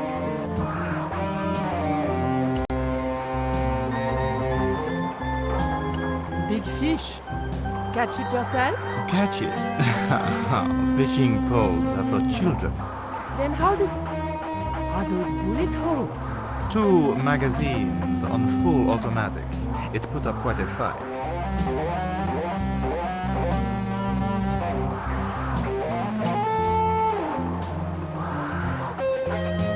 I didn't want the lava lamp.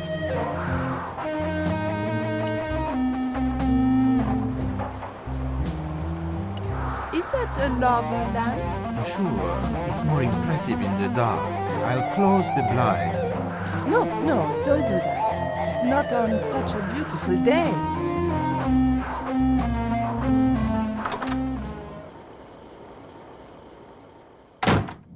Mom! What is going on here?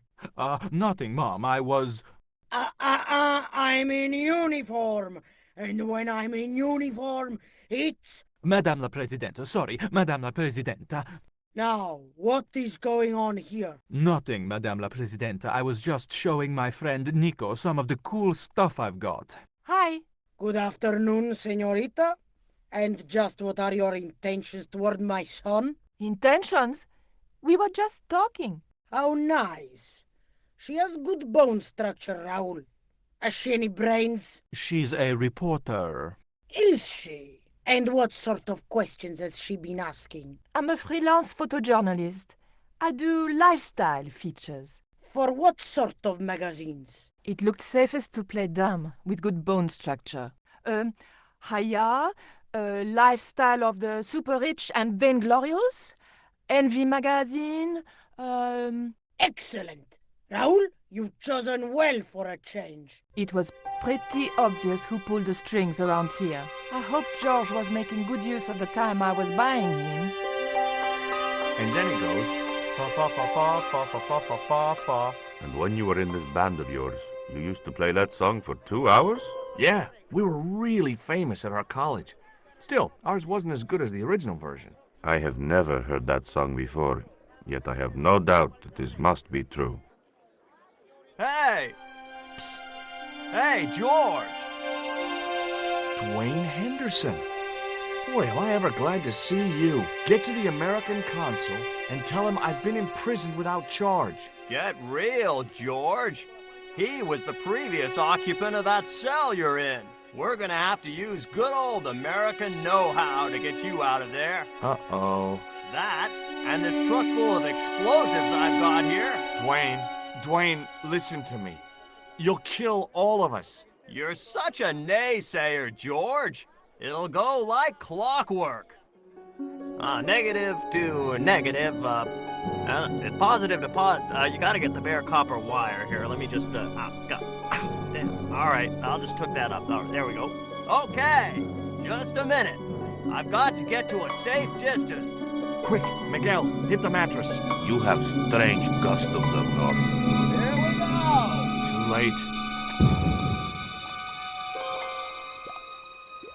Are we dead yet? Horse shit. What happened to the explosives? There ain't no explosives. My dumbass supplier must have given me organic fertilizer instead of chemical. All I got here is 400 pounds of lightly fried horse apples. That's a lovely image, Dwayne. Never mind, I'll think of something.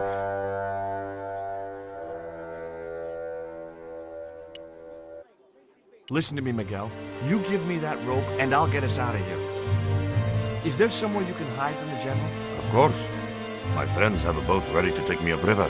But how are you going to break out of here with just a short piece of rope? I'm not sure, but I'll think of something.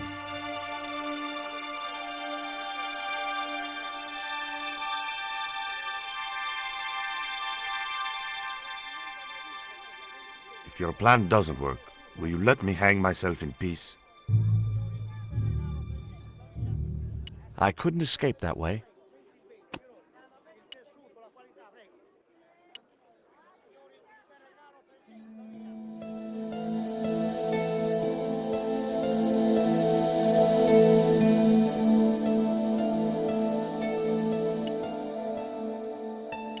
Give me a minute to think, Dwayne. Okay.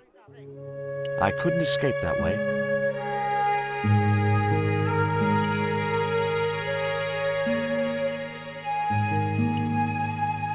I couldn't escape that way.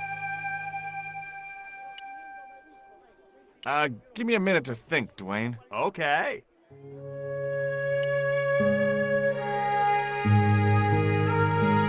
Hey, Dwayne, I want you to tie this rope to your truck and then drive forward. I'd had no idea whether this was really going to work, but I'd seen it in a black and white Western. Of course, Hopalong was using a horse and Dwayne had a 4-ton truck, but hey, the principle's sound.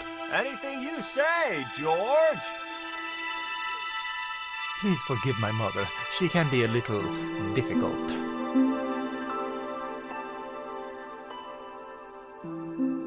Oh, my feet, Raoul. Propose, you idiot! Don't mind her. She just wants grandchildren. Don't think I can't hear you, Raoul. I want the worthy successor, and you're not it. Propose now, or I'll do it for you. Look, Nico, we haven't known each other very long, but... What the hell was that? I didn't know what was going on, but Georges had to be involved in it somewhere.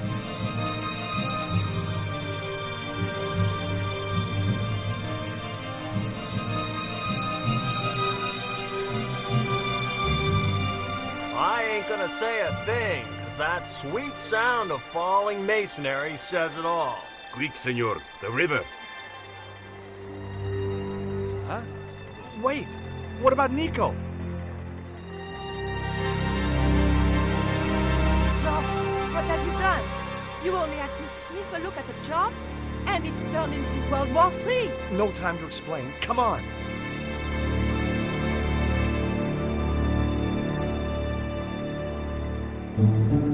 Don't move, terrorist scum. You talking to me, Junior? Yes, I'm talking to you, fat man. And my name's not Junior. A word to the wise, Junior. You carry on waving that pea shooter in my face, and the next person who sees it is gonna be your proctologist. Savvy? General, I am happy to report that I have apprehended the terrorist. You idiot, not them. The other American and the French woman. They're the ones.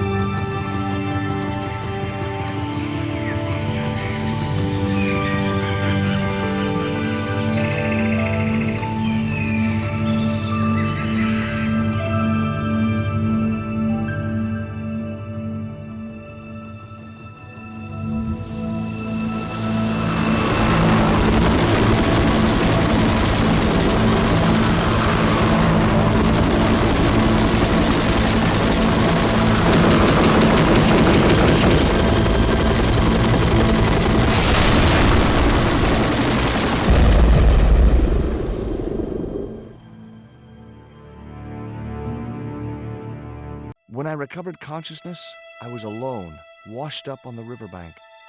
My head was aching fiercely, and my mouth tasted like a swamp. At first, I thought the music I heard was in my head.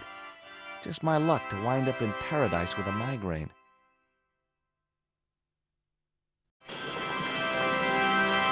But I followed the sound and discovered a treehouse in a nearby clearing.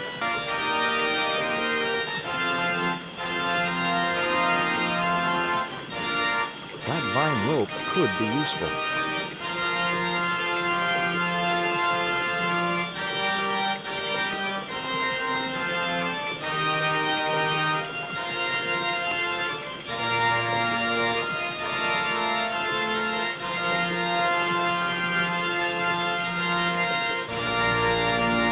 I placed the newspaper clipping over the damp leaves.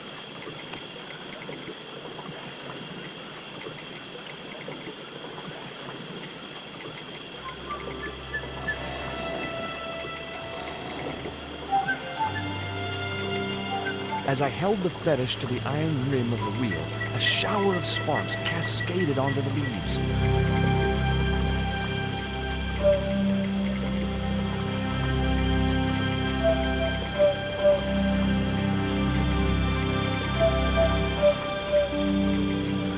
Quick, man, put out that fire. I've got a sick woman up here.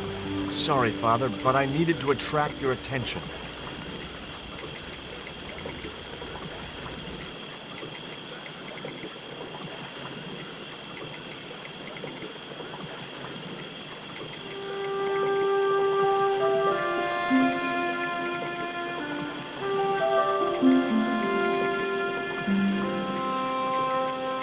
Who are you? And what do you want? My name is Stobart, George Stobart. I'm Father Hubert. I don't suppose you speak French. Huh? Why do you want to know that? I found a young woman with a fever by the river this morning. The poor girl is close to death. And there's nothing I can do for her but pray. I don't understand her, but I think she's speaking French. Hang on. That must be Nico. That's my girlfriend you've got in your treehouse. What's the matter with her? She's been bitten by a venomous river snake. But can't you do something for her? There's a cure, isn't there? I ran on penicillin and morphine years ago, but the local people speak of a root which they believe will counteract the poison. Where can I find this root? I don't know, but maybe the shaman at the village can tell us. Will you show me the way to the village? Me? Oh, but I can't. Can't? Nico's life depends on it. You're right. Of course I should, despite my own guilt and shame. But I can't go as a representative of God with a creased collar. A creased collar? You mean you put your personal attire higher than the life of a sick woman? I will not go to that village looking anything but my best. Give me your collar. I'm sure I can find a way to press it. Thank you, my son. In the meantime, I must contemplate my sermon. There was obviously more than a creased collar bothering the priest.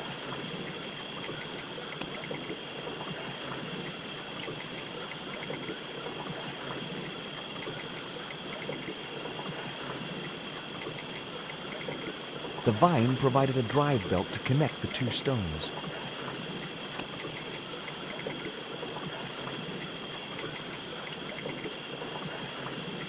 So there I was, hundreds of miles from civilization, doing the housework for a priest. It's a strange world.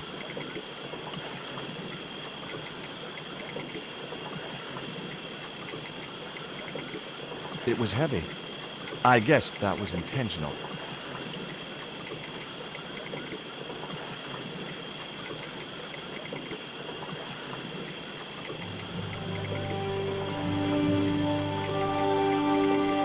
The press worked surprisingly well on the collar.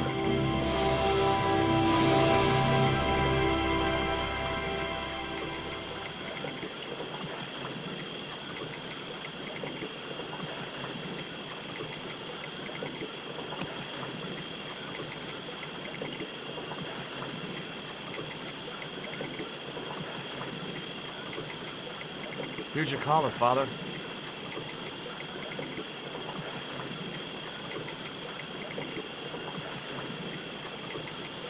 Thank you, George. You'd probably think it a little odd of me to make such a fuss. Oh, no.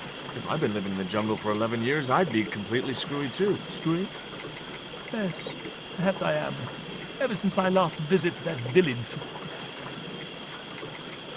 Now you've got your collar back, will you take me to the village? I've still not finished my sermon. Look, Father, I still don't know why you're so reluctant to visit that village, and it's none of my business. Whatever the reason, it can't be more important than saving Nico's life. You're right. I must be crazy. We must make haste if we're to reach the village before nightfall. By the time we reached the village, it was sunset.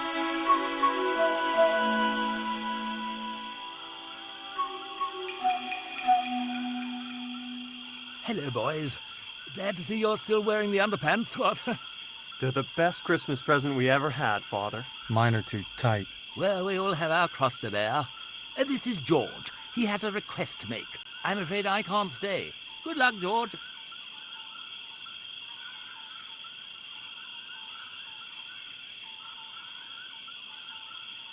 That's a relief. I never feel comfortable with him about. Me neither. These damn pants keep riding right up my butt. So, what do you want? My girlfriend has been bitten by a snake. So, everyone in my family has been bitten by snakes. I was bitten by a dormouse once. She's real sick. I hoped your wise man might have medicine. Wise man? You must have the wrong village. Are you going to stand by and let my girlfriend die? Of course not. What do you think we are, savages? We'll start the preparations for a cremation feast. Father Hubert said there was a wise man in the village who could help me. Ooh, he must mean the old man, the shaman. I'd like to see the shaman, please. You can't just go walking in there and demand to speak to the shaman. Why not? You have to observe the protocol. The shaman demands tribute. Tribute? You mean like a gift? That's right. The eternal question. What do you give a man who has everything? Here, he'll like these biscuits. If you say so.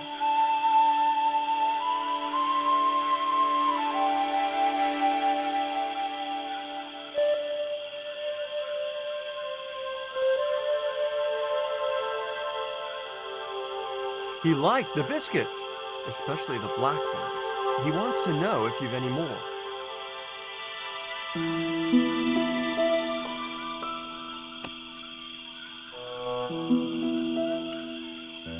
Look, I know it's not much, but I want your shaman to have this. Do you expect him to eat that? He's an old man, you know. He might choke.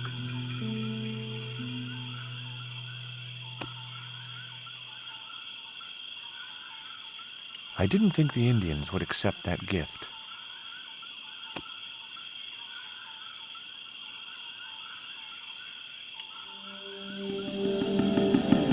I put the Mayan stone in the empty box.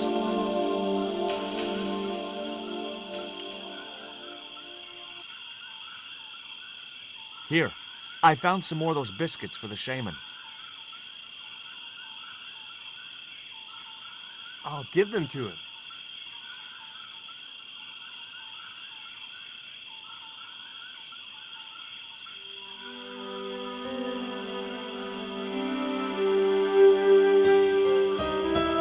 The shaman wants to talk to you. I hoped he would. Well, it's been nice to talk to you guys.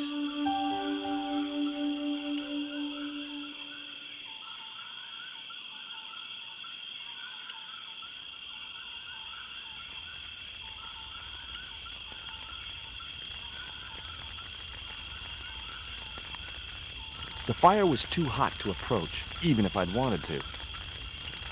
Hi, my name's George Stobart. Please, sit down.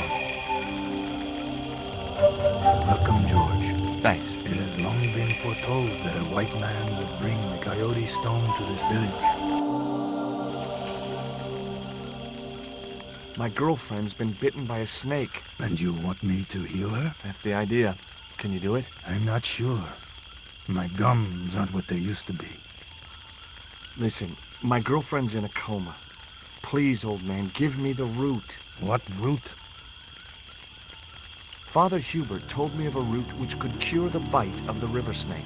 Tuff. There's nothing sacred with these people. That was our secret, known only to members of my tribe. If that root is my chance of saving Nico's life, then I want it. Fast. There is time yet, George Stobart. Time to learn why you were called here. Fine. If I listen to your story, then will you give me the root? The eel travels far, but still returns to the place of his spawning. And look, I'm running a tight schedule, so can you skip the riddles? Many years ago, when the world was young, the great god and king Quetzalcoatl was defeated by trickery and deceit. His enemy Tezcatlipoca took his place as leader and demanded terrible human sacrifices. A group of loyal priests found a way to trap Tezcatlipoca. But his powers were so great, they knew he would not remain trapped forever. His time of incarceration would end with the eclipse, which marked the close of the Fifth Age. So the priests fashioned 3 obsidian stones which contained the power to seal the mirror for all time. But before the stones could be put in place, they were seized by the invading Spanish. But how'd they trap Tez, the evil god? They built a pyramid which they told Tezcatlipoca was dedicated to him. At its center, they fashioned a huge mirror of perfectly smooth obsidian. Luring him into the pyramid with praise and flattery, they used sorcery to ensnare him in the mirror. There's an eclipse of the sun due very soon, isn't there? Correct. The eclipse which marks the ending of the Fifth Age will come before the next full moon. Less than 2 weeks. I didn't really believe that Tezcatlipoca would return, but I figured Karzak's plans were in some way connected. What happened to the stones? They were taken by the Spanish to the coastal town that is now called Quaramonte City. Only one stone reached Spain. The other two fell into the hands of buccaneers. The Jaguar stone was captured by an English captain, El Draco. The Eagle stone was taken by a pirate called Ketch. The third stone, the Coyote stone, reached Spain safely. That is the stone in your possession. Tell me more about the Jaguar stone. Many centuries ago, the port of Quaramonte was entered by a ship flying Spanish colors. The captain, the man known as El Draco, sent soldiers ashore. Only when the soldiers arrested the mayor did the people realize that they were English privateers. The mayor was held hostage while the soldiers looted and plundered the city. Amongst the treasures they stole was the Jaguar stone. Where is the Jaguar stone now? I suppose El Draco took it back to his homeland, across the Great Sea. To England? Tell me more about the Eagle stone. The stone was loaded onto a galleon with many valuable artifacts plundered by the Spanish, but shortly after leaving harbor, a terrible squall blew up and damaged the ship. The ship was intercepted by a bloodthirsty pirate, Captain Ketch. Ketch made short work of overpowering the crew, stealing the treasure, and sinking the Spanish ship. Where's the Eagle stone now? Nobody knows for sure. Ketch retired from piracy and bought an island in the Caribbean. What do I do when I find the stones? Bring them here to me and I shall prepare you. The stones must be taken to the heart of the pyramid. Only there can they be used to seal the gate by which Tezcatlipoca will return to this world. Can you show me the way to the pyramid of Tezcatlipoca? Not until you possess all 3 stones. Now do I get the route? Here, take it. Make haste if you wish to save the girl's life. The hummingbird sings to me of death to come. Now you're talking in riddles again. Listen, is it okay if I crash here? I've got no chance of finding my way through the jungle in the dark. You're welcome, but you probably won't get much sleep. Tonight's the night of the monkey dance.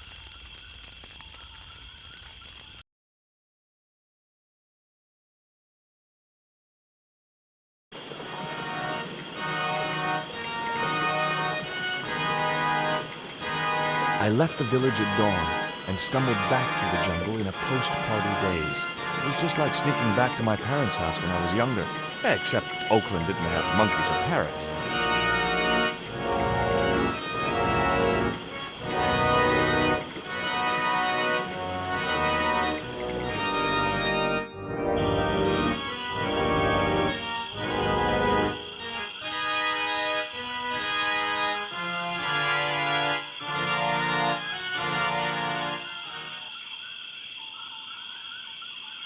I've got the route, Hubert. So what are you waiting for? Give it to the gal. Right.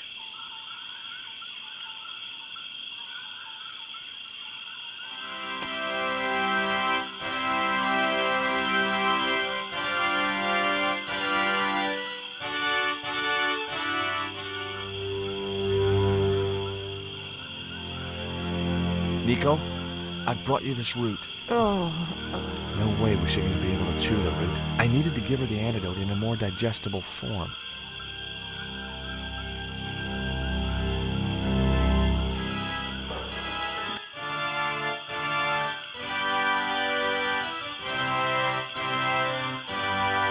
I couldn't steal from a priest.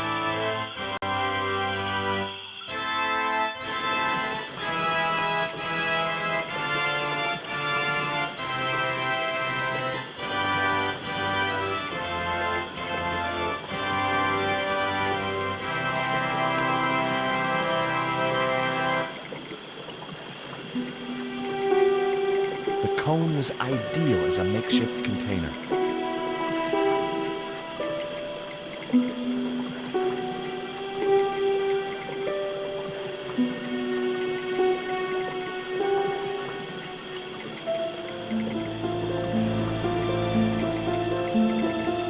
As the liquid was squeezed from the root, it collected in the cone.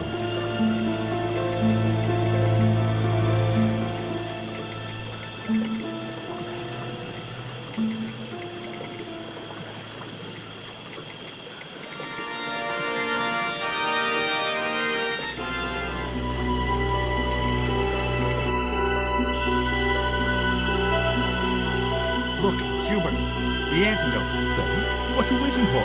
Give it to go, quickly.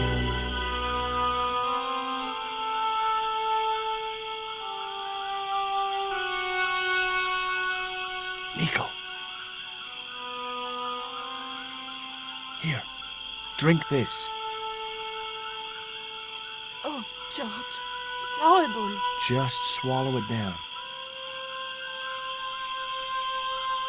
Okay, try and rest now, darling. You'll need all your strength when we go after the other 2 stones.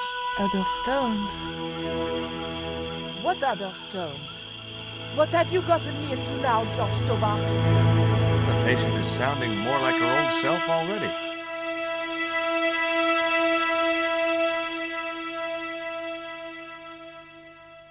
Nico recovered quickly from her fever. To save time, we decided to split up and look for each stone independently. I traced the pirate Ketch to a remote island in the Caribbean. With the fortune he'd amassed from piracy, he'd retired to a place that was later called Ketch's Landing.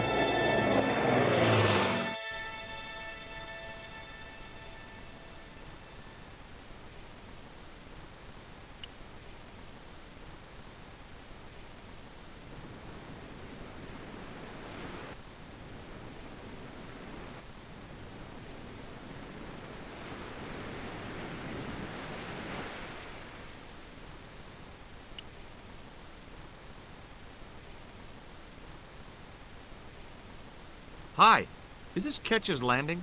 Yeah, that's right. My name's George Stobart. You're a surveyor, right, Mr. Bronson. And of course I'm a surveyor. Why the hell else would I have a theodolite? I don't know. Hobby, maybe? Yeah, right. What brings you here, anyway? I'm searching for an ancient Mayan artifact. What is it? Some kind of jewel? No, it's obsidian. A black stone with supposedly mystic powers. You're nuts. This is similar to the stone I'm looking for. What makes you think you'll find it here? Because when the stones were stolen in the 17th century... Hold it! The stones have been lost for 300 years? Approximately. And you're hoping to find them again? You're nuts. And why here? A wise old Indian shaman told me he saw the stones in a vision. Ha ha. That's rich. Listen, I got work to do, okay? Catch you later, Bronson.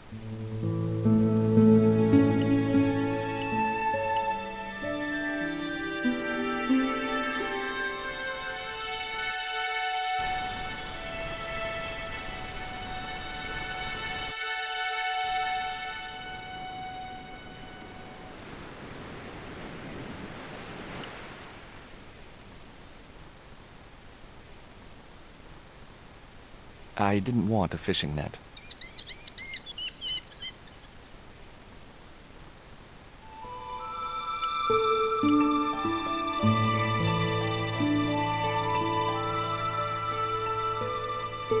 You want to buy some fish? Nah, I don't like fish. What's your name? Rio. It means river. What about you? George. It means... well, it's just a name. Do you know anything about pirate treasure? Man, that's all stories. There's no such thing as a real pirate treasure. Is it true that Captain Ketch lived around here? That's right. That's his house up on the hill. It's a museum now. Yeah? That's exactly what I need. Thanks, kid. You won't get inside, you know. The old ladies close it down. What do you know about Captain Ketch? Just what everybody knows around here. He was a pirate and get himself hung. Who are these old ladies you mentioned? Miss Frost and Miss Mina Ketch. How come the old ladies closed the museum? It's Bronson's doing. Him have the plans for redeveloping the museum. They kind of regret it, you know. The man's a crook. No school today? No, sir. What about your education? I can fish, sail, and swim. I've been looking after myself since I was 6, and I'm bilingual. Aren't you a little overqualified for a beach bum? Well, you know, there's a lot of competition.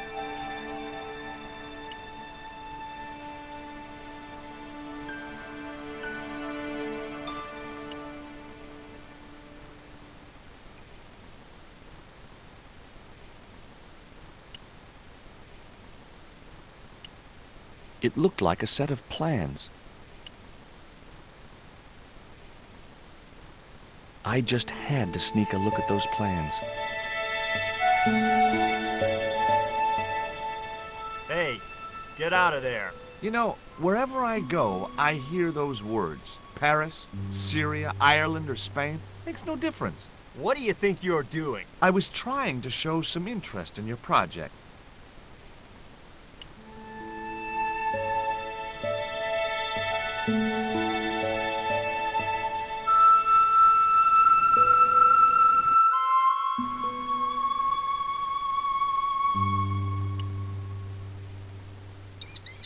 Hi, Puss. Wanna play?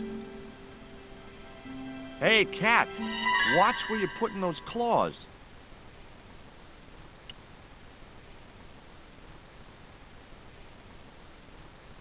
It was locked. The house is closed. How come? It is undergoing refurbishment. Refurbishment? Where are the workmen? Preparation is half the work, young man. The intention is to prepare the museum for the new century. The Frederick Ketch Memorial Museum. It would look nice in neon. A museum for a pirate? There was a stony silence. Frederick Ketch was emphatically not a pirate. It's precisely this sort of vile misrepresentation that Mr. Bronson is seeking to rebalance. Oh? How? Mr. Bronson has kindly agreed to undertake the museum's refurbishment at a very reasonable price. He understands the importance of a sense of history. Funny. That's not the impression I got of Bronson at all. He also understands spherical geometry. Mina? Well, he does. Listen, ma'am. I came a long way to visit this place. If we make an exception in your case, everyone will want to get in. Pardon me, but I didn't exactly have to fight my way through the crowds. You're the second visitor we've had today. No, I'm sorry, but it's impossible.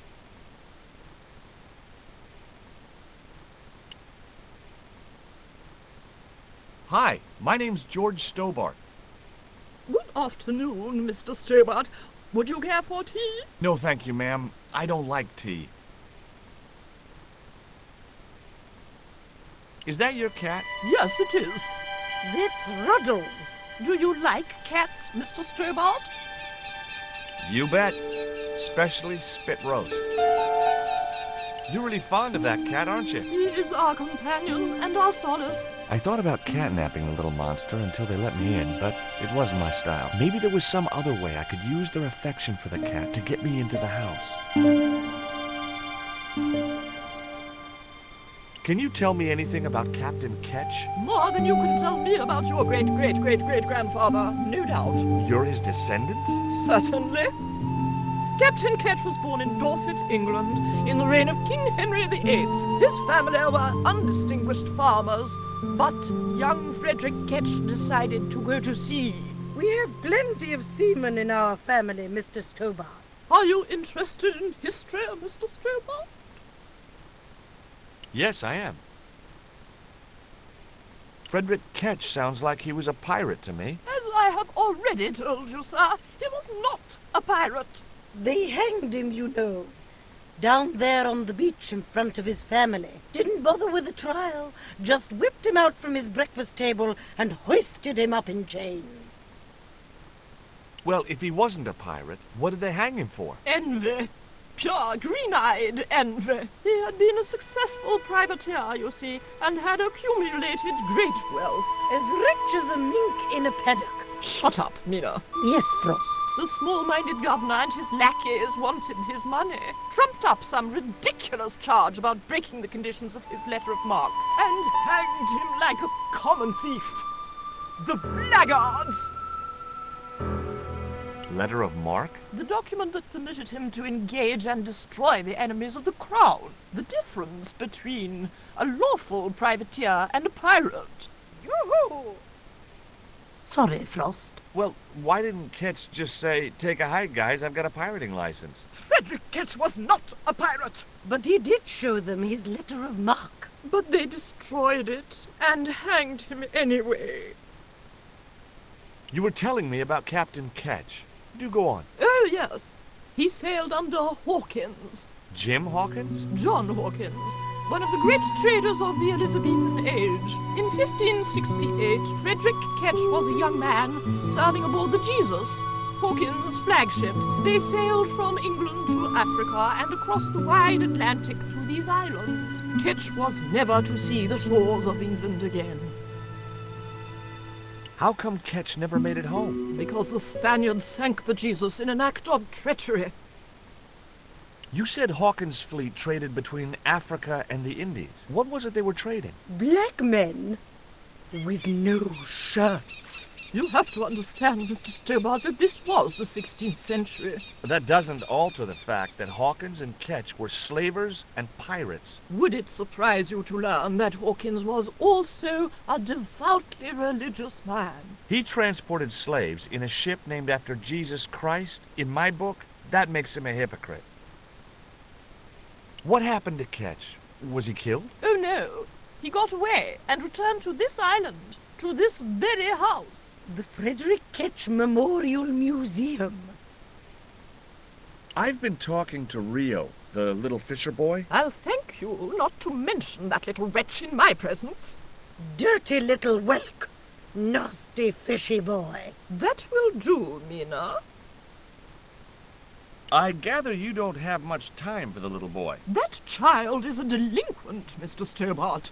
Yeah, well, he's only, what, 11, maybe? A knave with one hand on the tops. What is it about Rio that you don't like, Miss Frost? Well, once upon a time, he and Emily... Be quiet this instant, Mina.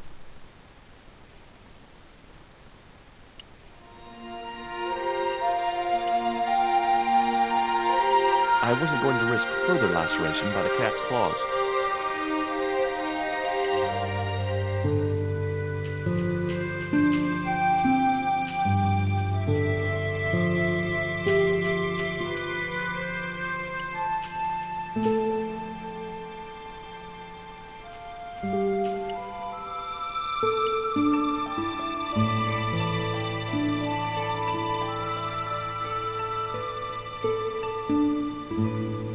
Let me have a fish, kid. I thought you said you don't like fish. It's not for me. It's a present. For the old ladies? Well, it makes a change from flowers and candy. No, it's for their cat. Okay. What do I get out of it? I can pay you. I've got Quaramontian dollars, French francs, and traveler's checks. You must be joking. The nearest bank is 3 islands away.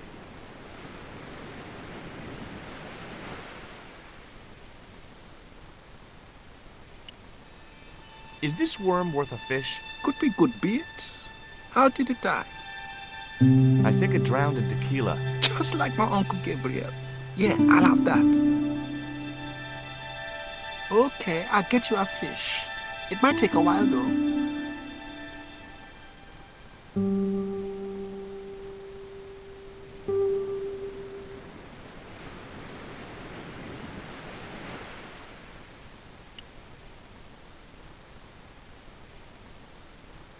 How come the old ladies closed the museum? It's Branson's doing. Him have the plans for redeveloping the museum. Oh, I know all about Mr. Branson's plans. Will you help me get those plans? I don't want to go nowhere near that man. He promised to drown me when he found the fish I left in his sleeping bag.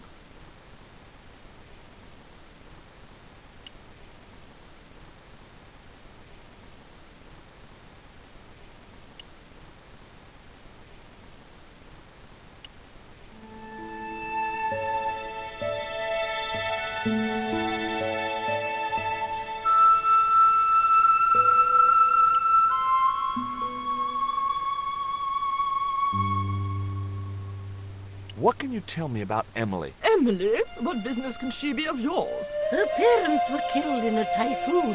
We, as her only living relatives, took it upon ourselves to raise the child. That's good to know Charity isn't dead. Oh, but she is. Washed overboard in the typhoon. Mr. Stobart wasn't talking about Emily's mother. He was being sarcastic. What else can you tell me about Emily? How dare you pry into our family in this way? I refuse to answer any more of your impertinent questions. Okay, it was time for diversionary tactics. I thought I saw a little girl down on the beach. You must be mistaken. He must be mistaken. Mustn't he, Frost? I'm sure I'm not. A little girl and that young fisher boy. What? It's not possible. What were they doing? Oh, the kinds of things that all little boys and girls get up to at their age. When I was a little girl, we used to play cows and milkmaids. Woe betide you if you're lying to us, Mr. Stobart. Heaven help you.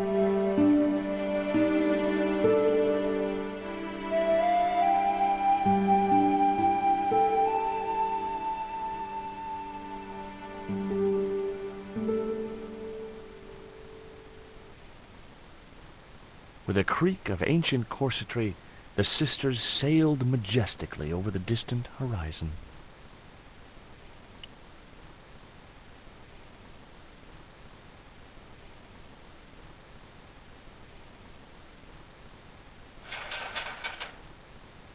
The ladder extended easily. The window was locked.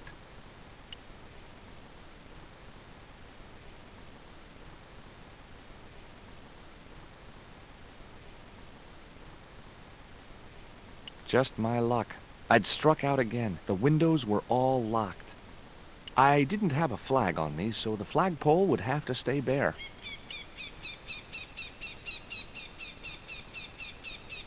I couldn't reach the flagpole, and a bush stopped me from moving the ladder across.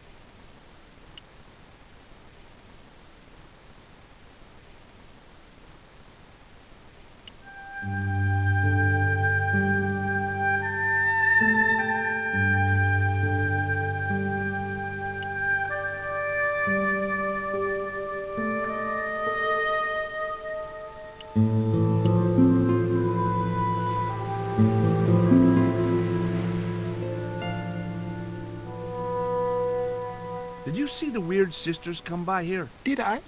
They look madder than usual, so I hide until they're gone by. Just as well.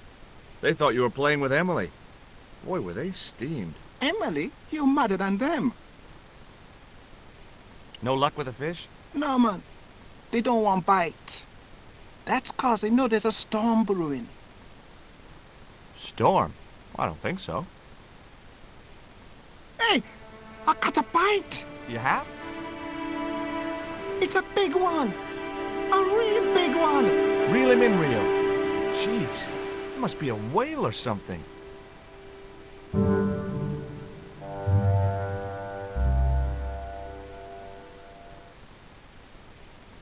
Rustiest whale I ever see. I still need a fish, Rio. Okay, make me try again. Maybe you better change your bait.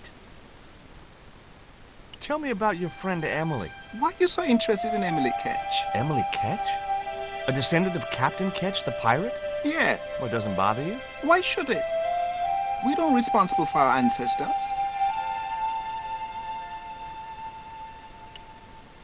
The only serviceable part of the bicycle's wreck was a rubber inner tube. You just never know when you're going to need stuff like that.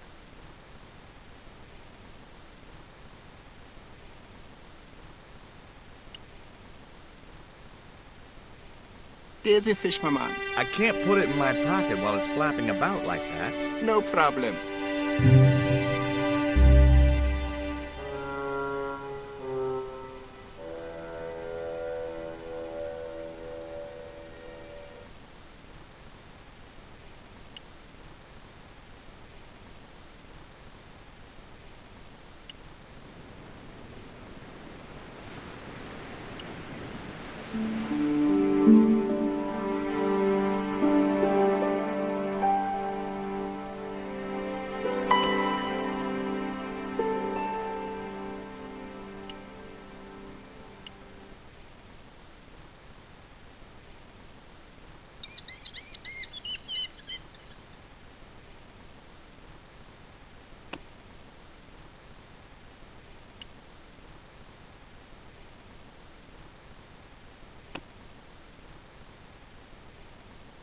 I'd have to do that from the ground.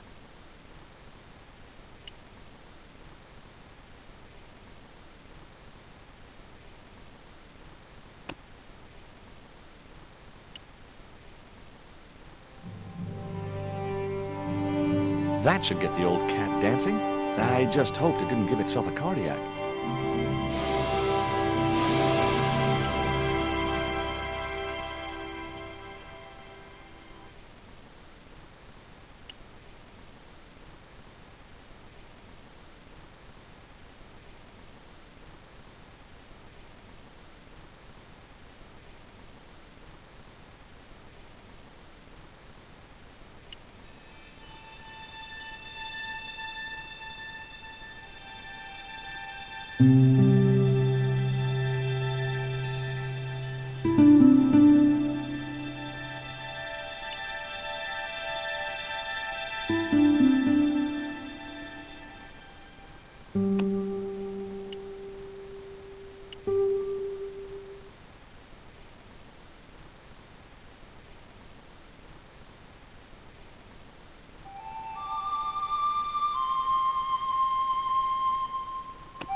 I put the ball in the catapult.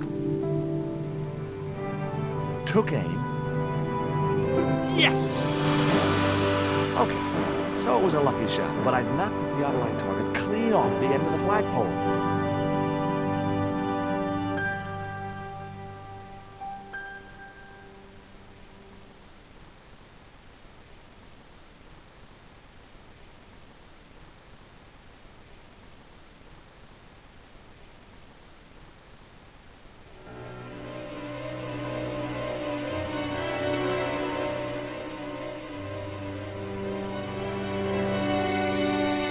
What the hell's going on here? Hi, Bronson. Nice to see you, too. You again. Have you been screwing around with my theodolite target? Where is it? I had to climb out of the window to put that one on. Damn it, I'm gonna have to go through all that again. Not this time. The house is locked up and the sisters aren't here. Hell's teeth! I'll have to put the spare target on the other flagpole. A whole morning's work wasted. I'm gonna fix all this, and then I'm gonna fix you, you hear? Yeah? Fine. I'll be waiting.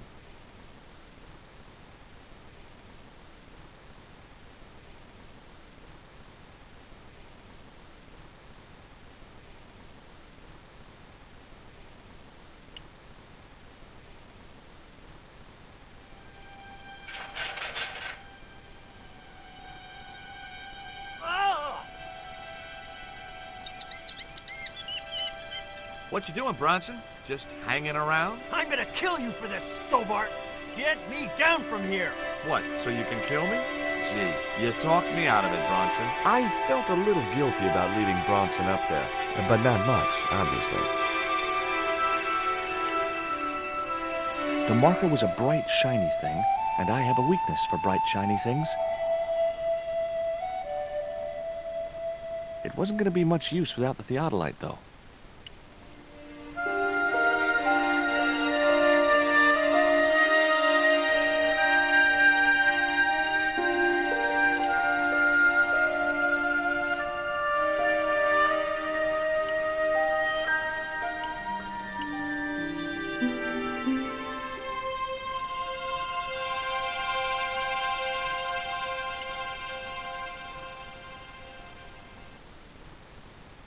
With Bronson out of the way, I could finally get a clear look at the plans. Engineers' drawings didn't mean much to me, but one thing was clear.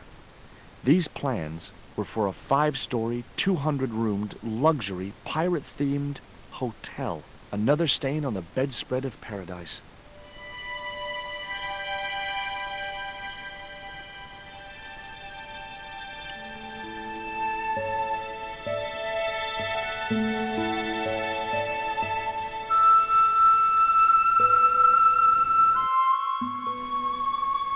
You there! Why is Mr. Bronson hanging from that flagpole? He climbed up there of his own accord. Then help him, you stupid man! Quickly, before he falls!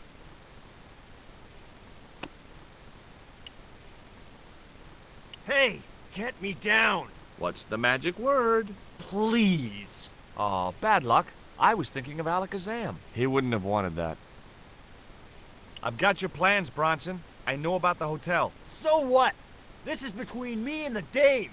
Those sweet old ladies trusted you. This isn't what they wanted. Oh, people like them don't know what they want. Instead of wasting their money on this mausoleum, I can turn it to profit. But you should have discussed it with them first. If I was to let you down, will you promise to come clean about your plans? Sure I will. And you'll come to a tasteful compromise with Miss Frost and Miss Mina? Taste? What's taste got to do with architecture? Oh, dear. You'll have to stay where you are until you see sense. You rat. Catch you later, Bronson.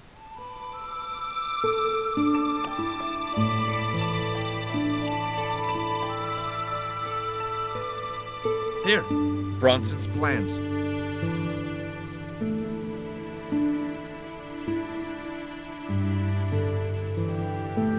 This means nothing to me. She's not wearing her reading glasses. Ah, wait. Yes, I see now. I see it all too clearly. That man is planning to build a huge hotel. Bronson is a confident trickster. Mina, we have been duped. I'm glad we didn't sign his contract.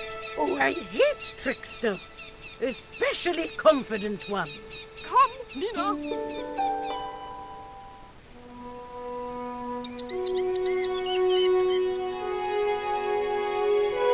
Mr. Bronson, you may consider yourself persona non grata. Yes! Cave Canum! Kindly disentangle yourself from our flagpole and eject yourself from our property this very minute. Disentangle! Eject! Hey, cut that out, you crazy old bat! How dare you! Mina isn't crazy, she's just engagingly eccentric. Yeah, as a bedbug. Ouch! Lovely as this little vista is, I'd be really grateful if you could let me into the museum now. Certainly, young man.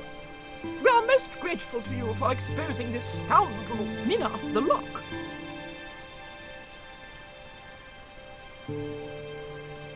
Thanks, ladies. Stobart, be a pal. Get these harpies off me. Ooh!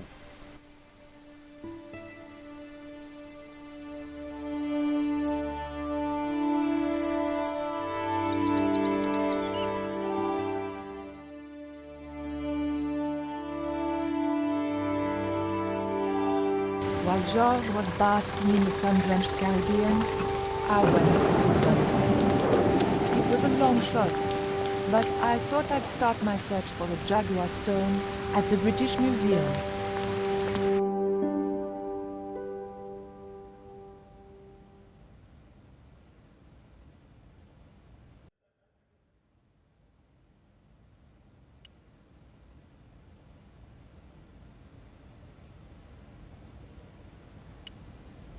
It was a stone identical in size and style to the Coyote stone. However, this stone bore the image of a jaguar.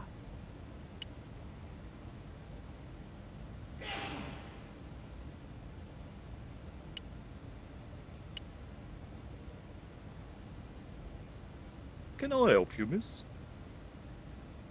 What can you tell me about that stone with a jaguar on it? The so-called Jaguar stone was brought back from the Americas by Sir Francis Drake and presented, along with the more famous scrying mirror, to John Dee. What's this scrying mirror? It's a little square of polished obsidian. Mine it is. And what does it do? Well, it's a bit like a crystal ball, except flat and black. You can't see anything in it. Old man Dee had a psychic who reckoned he could speak to the angels through it. I think he was taking Dee for a ride myself. The old loony didn't like the stone, though. Reckoned it was tainted by the devil. Come along, miss. I'll show you the mirror.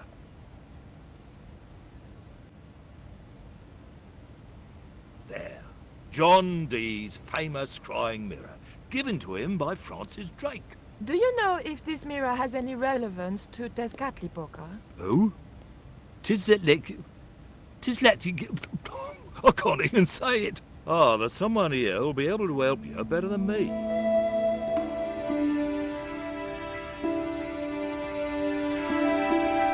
This young lady has some questions to ask, Professor. I think she's from France. Professor Oublier. Yeah? What? You two know each other, do you? Excuse me, the telephone.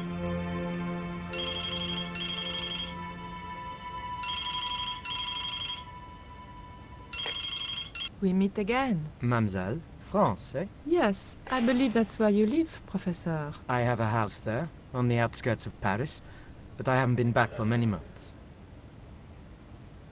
I thought you were going to stay in Quaramonte to witness the eclipse. Alas, business comes first. An important consignment of artifacts on loan to the British Museum. But I intend to return to Quaramonte in plenty of time.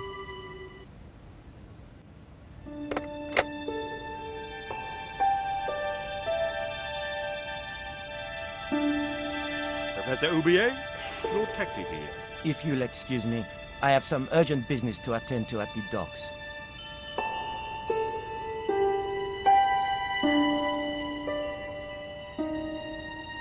Can you answer me some questions about the Jaguar stone? Certainly, miss. If you just step this way.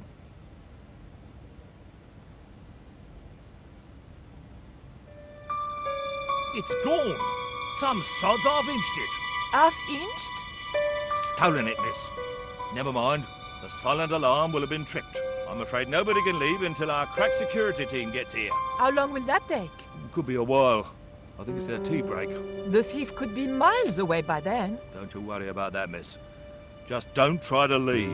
It was too much of a coincidence that Oublier showed up and the stone promptly disappeared. I didn't have time for their crack security team to finish their tea. I had to get after them.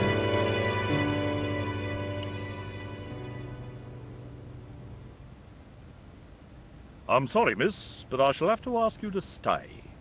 Oh, but surely you don't suspect me of stealing the stone? No, but you will have to make a statement to the police. You're a witness.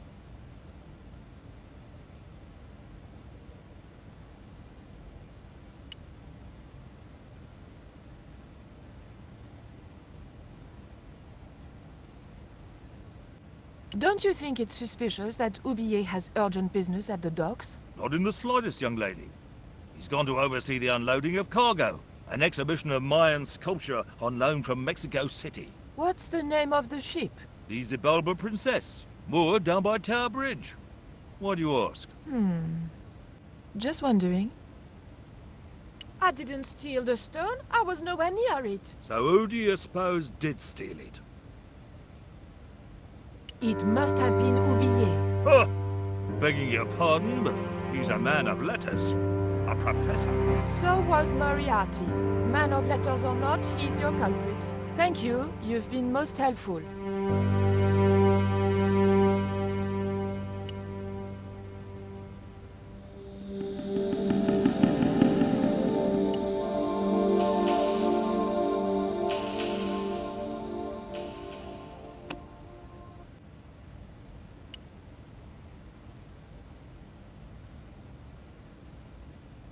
The cabinet was locked. The cabinet was locked.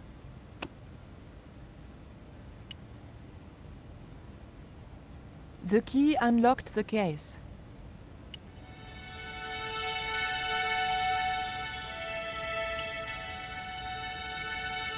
I locked the case again and took the key.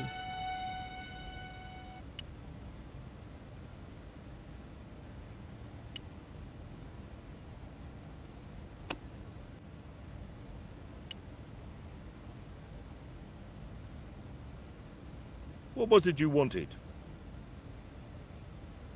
Look at this. The thief left this key in the cabinet. Oh dear. Oh dear, oh dear, oh dear. That makes the theft an inside job, right? Oh dear. In other words, the thief was Professor Oublier. Well, let's leave that for the police to decide, shall we? I better phone them right away.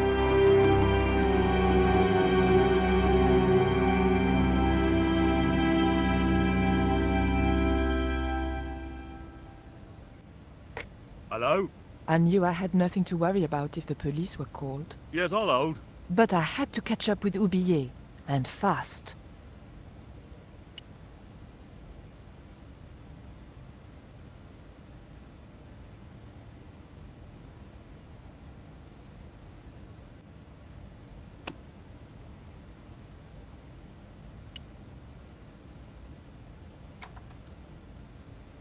I levered the handle open with the thin dagger.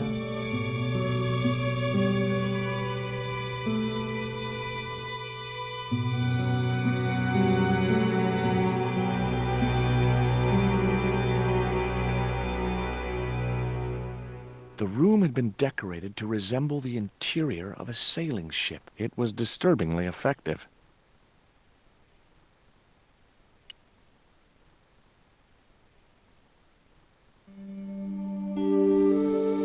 That might come in useful in ticklish situations.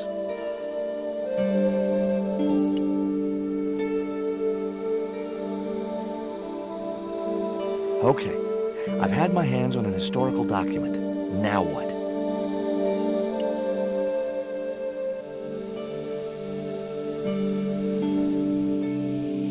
The chart fitted exactly into the recess on the top of the desk.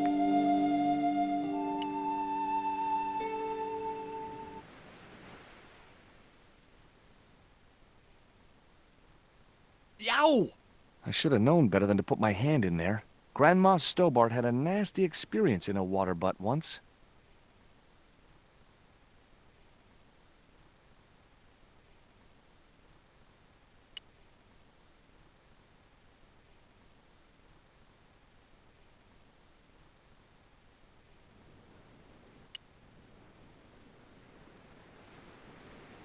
Holding that lantern, I felt kinda biblical.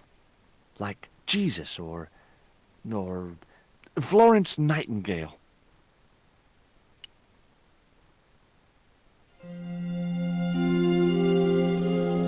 The lantern fitted so precisely in the inkwell, it could only be deliberate.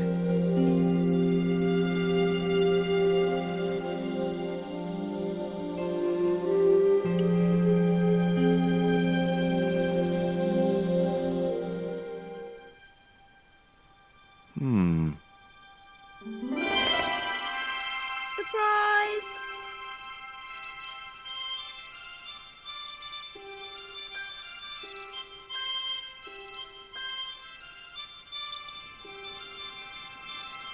What the? Who are you? I'm Emily. What were you doing in there, Emily? Hiding. What are you doing here? Grown-up stuff. Grown-ups? Pfft, I'm never gonna grow up, I'm not. You shouldn't be here. What's your name? I'm George. Pleased to meet you, Jaws. George. Jaws? Jeez. Make your mind up. Why don't you go play with Rio? I'm not allowed. How come? 'Cause Aunt Frost says I'm not allowed out of the house. That's why, Mr. Nosy Beak. Too bad. Why don't you ask your other aunt if you can play with Rio? Aunt Mina's cuckoo. Aunt Frost says so. She says when the Lord handed out common sense, Aunt Mina was off getting double portions of chin.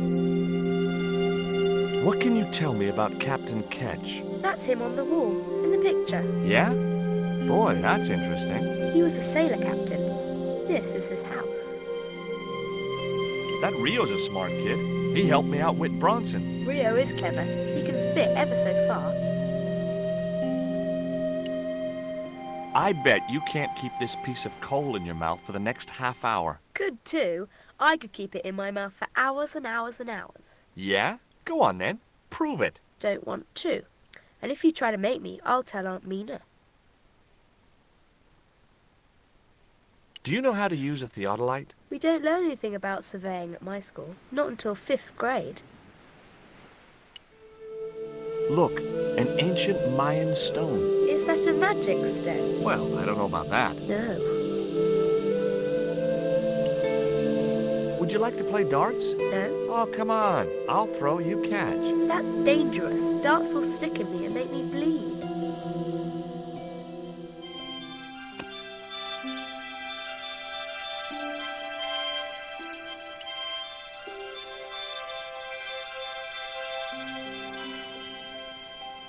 What you doing, Jaws?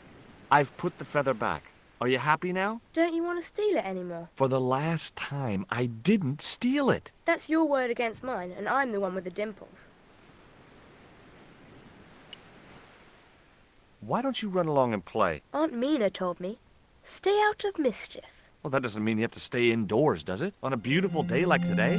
There's a storm coming. Oh, nuts. You don't know that. I do so. I can see the whole world from the window. Yeah, well, like I said, I'm busy. There were several things I wanted to say to that awful kid, but I held my tongue.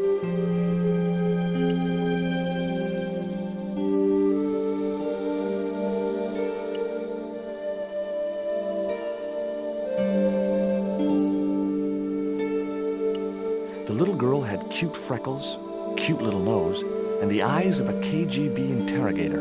Around her neck was a large cross on a chain. Fine, as long as she didn't try to convert me.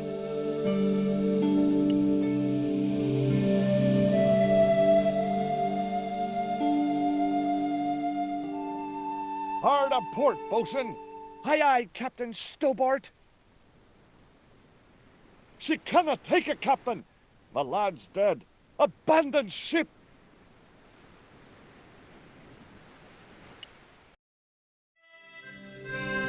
Captain Frederick Ketch, 1570. Around his neck was a cross.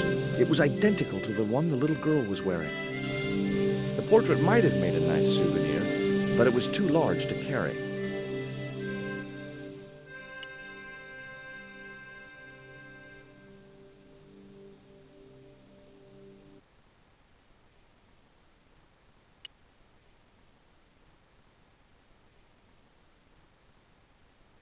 That cross you're wearing, Emily, It's my lucky Jesus cross. it's just like the one Captain Ketch wore. Uh-huh. Can I borrow it? Uh-uh. What would you trade for that cross, Emily? A puppy. Well, I don't happen to have a puppy in my pocket right now. Can you think of anything else you'd trade? Don't know.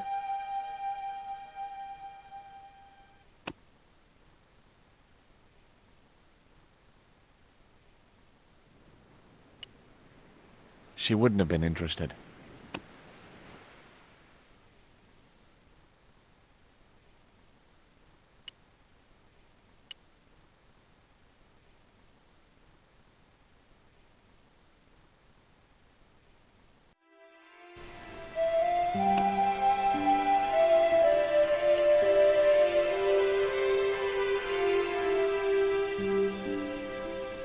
The cat made short work of the feather, tearing it into a blizzard of small pieces.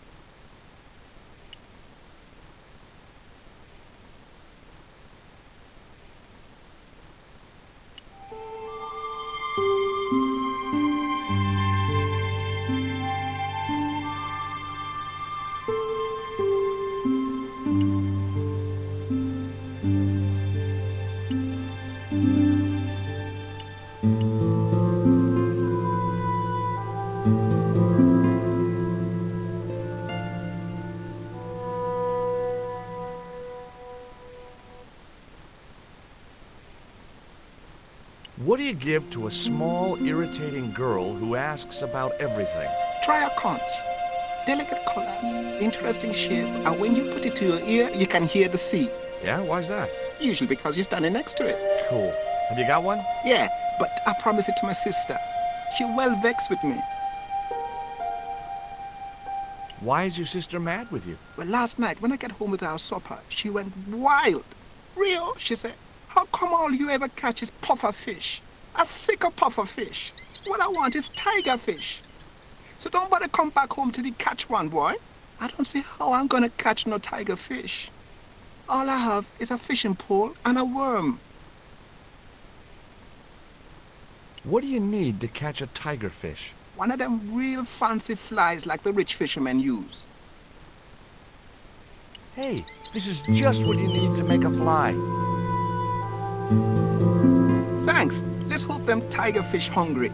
A deal's a deal. Here's a conch.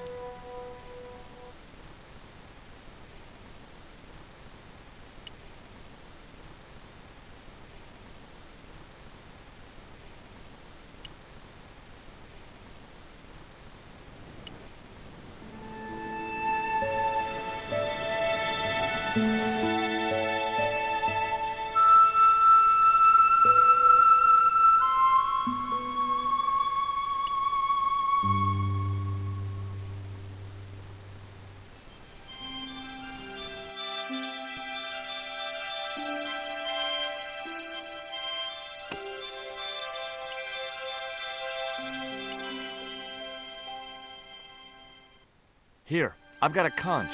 Would you like it? Dunno. Aunt Frost told me never to take presents from strange men. I'm not a strange man. Then why are you called Jaws, Jaws? That's a stupid name. I'm not called... Look, conch, pretty. Swap for the cross, yes or no? Right, this thing's going out the window. Okay, we'll do swapsies.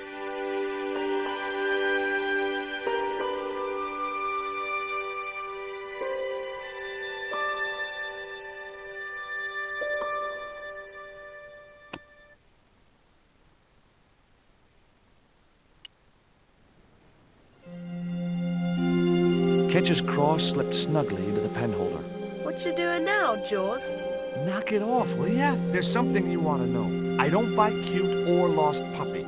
I've put your cross in this little hole in the desk. Why? Impulse, mainly, with a dash of irrational intuition. Silly. Only women have intuition. The lantern cast a strong light over the desktop. The light cast a shadow of the cross. And the shadow fell precisely over a small, unnamed island shaped like a skull.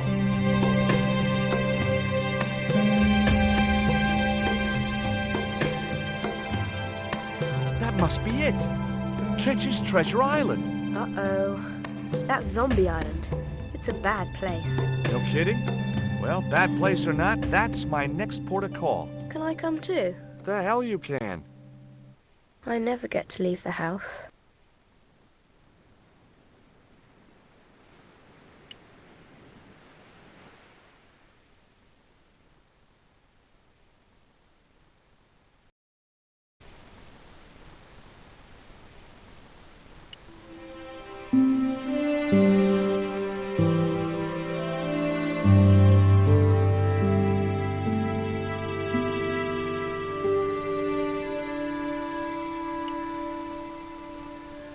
I didn't want a fishing net.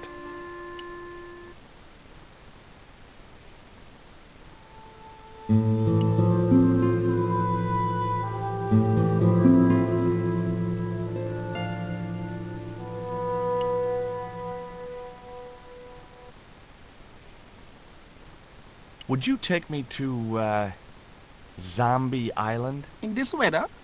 You're mad, man. The rain will keep the zombies indoors. Just say I did meet a zombie. What would you do? There ain't no zombies on Zombie Island. At least, not anymore. It's uninhabited. Good.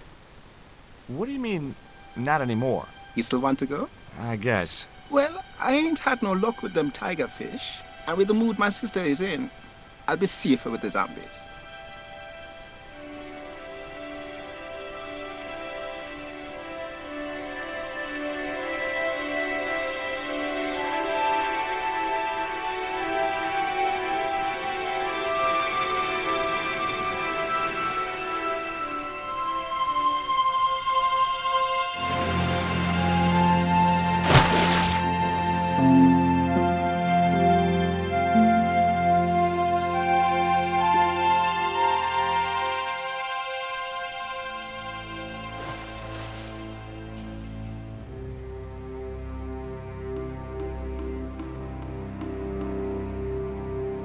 So, this was Zombie Island. Somehow I'd been expecting something more sinister.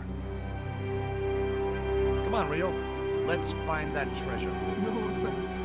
I'm staying right here. Oh, come on. You said yourself there's no zombies left. Yeah, but that was while there was a big pile of seawater between me and this place. All me have now is this little bit between the boat and the shore, and I'm hanging on to it.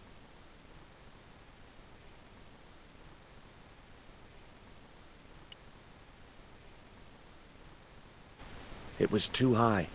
I couldn't get up there. Rio's boat was strewn with fishing nets and tackle.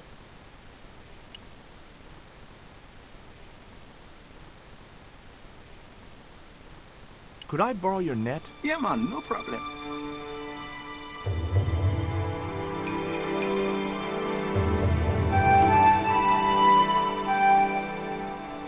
You planning on catching some fish? Nope.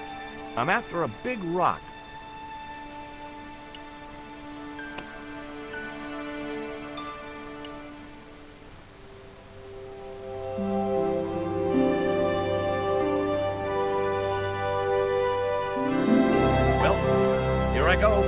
Wish me luck, Rio. Good luck, George. Watch out for the Walking Dead.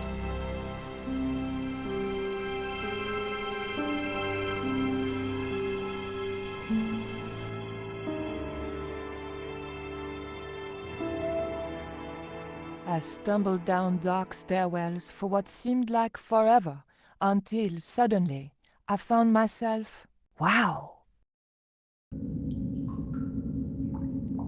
in an abandoned London Underground station. This place must have been closed down decades ago.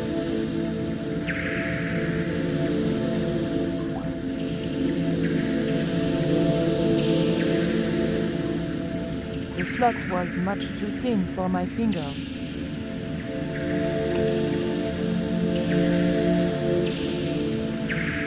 There was nothing very useful in my bag, just a single hair clip.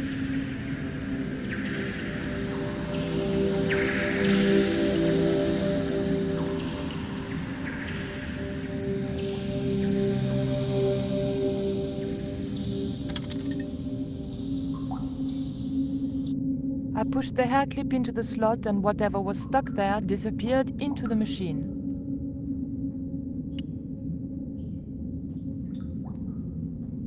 I pulled out an old English penny.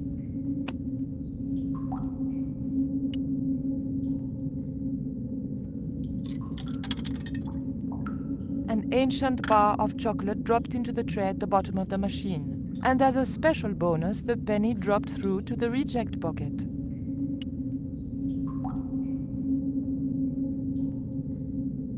I took the ancient bar of chocolate. I pulled out an old English penny.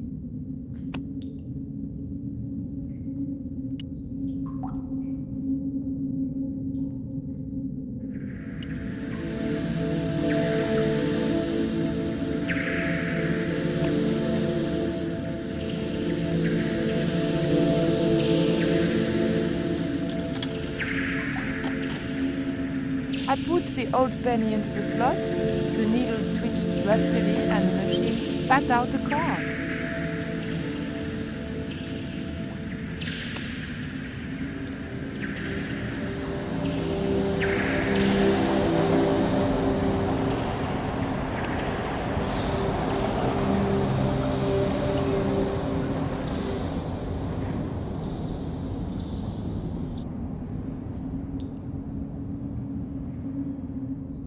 The blade of the dagger just fitted between the door and the soft wood frame. The door gave slightly and then held firm.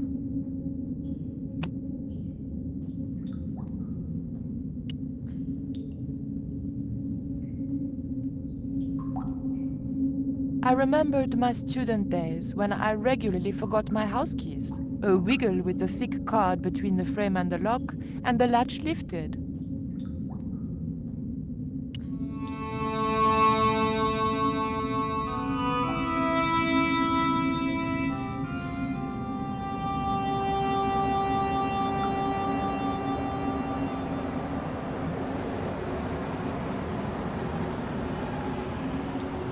The train was my ride out of it. I could worry about not having a ticket when I got to the docks.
As soon as I stooped to investigate the hole, its inhabitant disappeared into the darkness.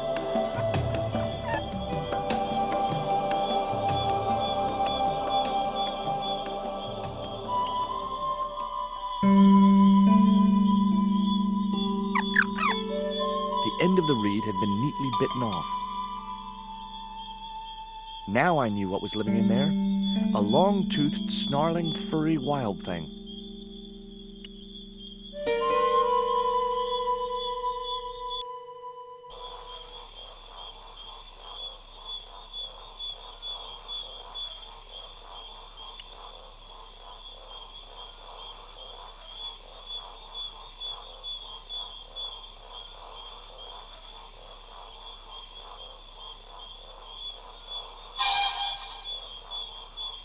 Ah!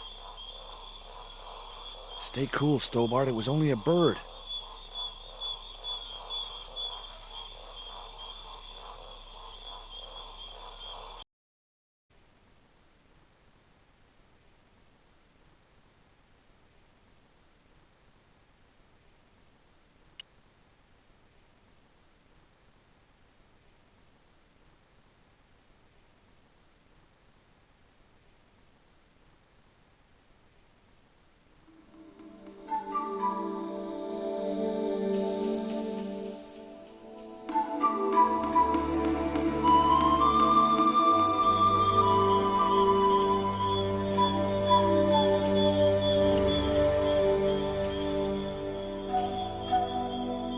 If I jumped, I could just about reach the branch.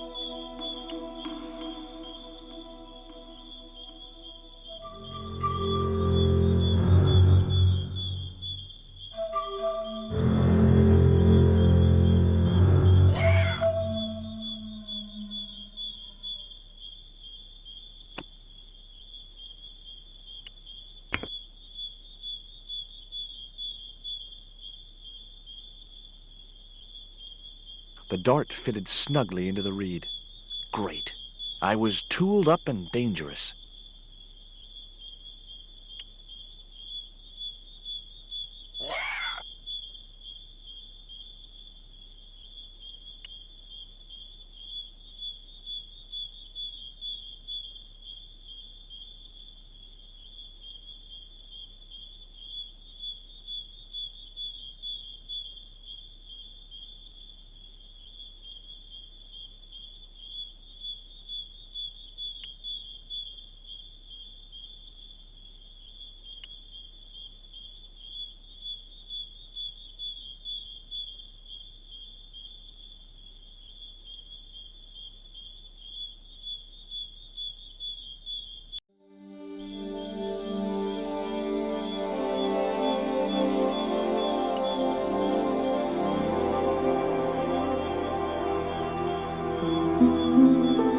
The creeper just came away from the rock as I pulled it.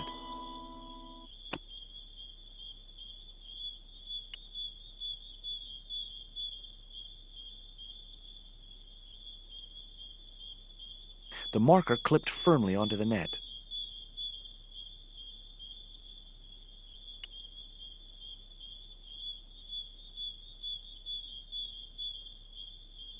Great.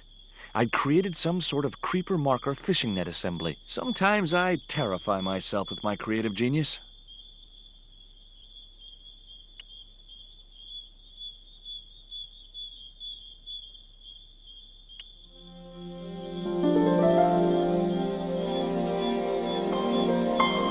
I'd successfully got the marker into a position near the top of the needle simply by using the kind of lateral thinking that can get you institutionalized.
Initials carved into the stone read F.K.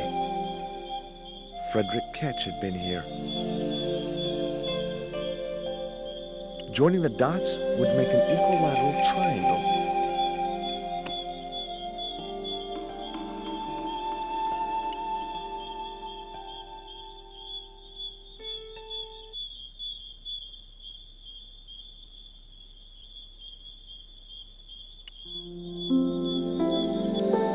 The hill I was on had reminded me of a camel's hump as I'd climbed up it. Now I had to see what I could see.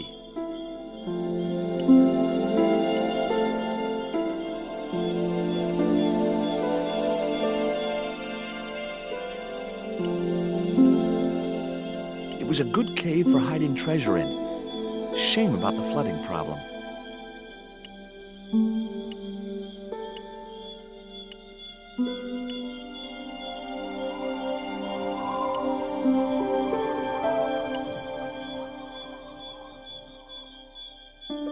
Heck, Ketch could have hidden his treasure anywhere.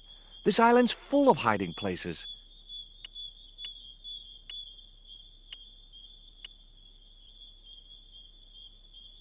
An ugly little cave. Didn't look like the sort of place you'd want to leave treasure. There was an enormous cave. Every tourist for the last 3 centuries must have been in that one.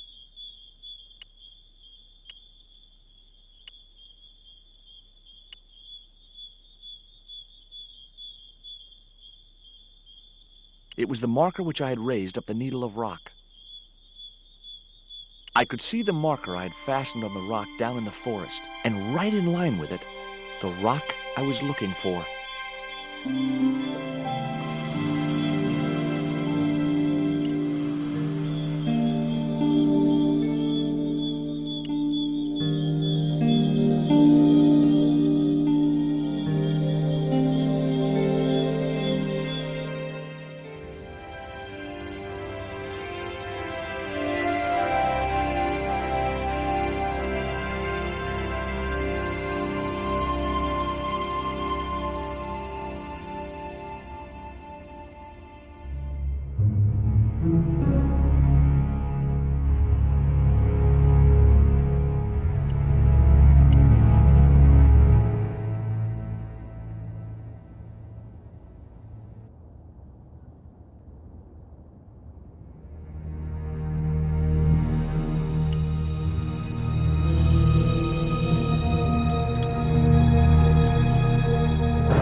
Got you.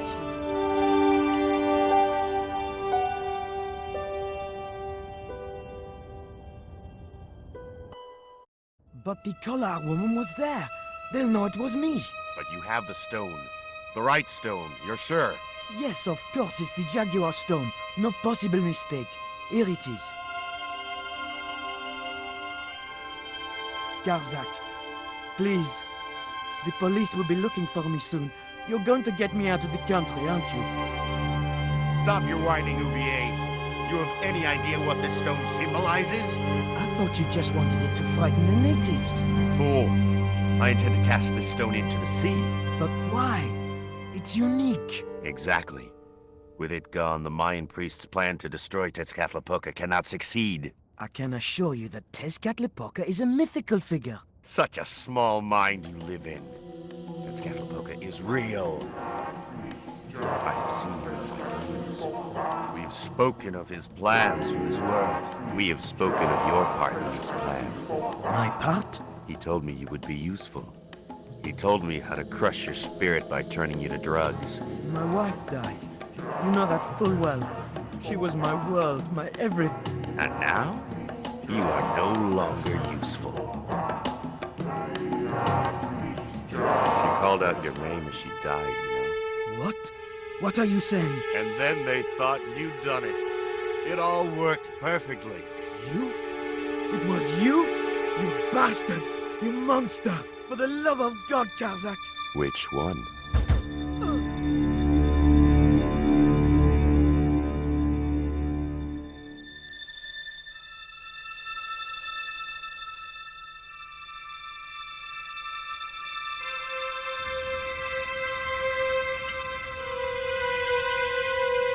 There were no signs of life, but I checked that Oublier really was beyond help. We were going to need the stone to thwart Karzak. I knew Oublier would have approved. It was the Jaguar stone, all right.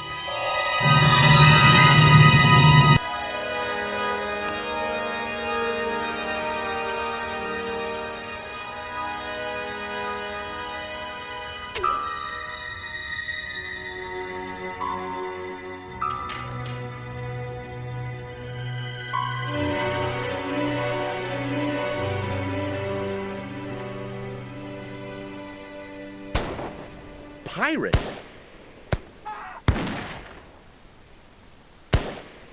I was about to make good my escape when... Cut! Who the hell are you? I can explain everything. Don't bother.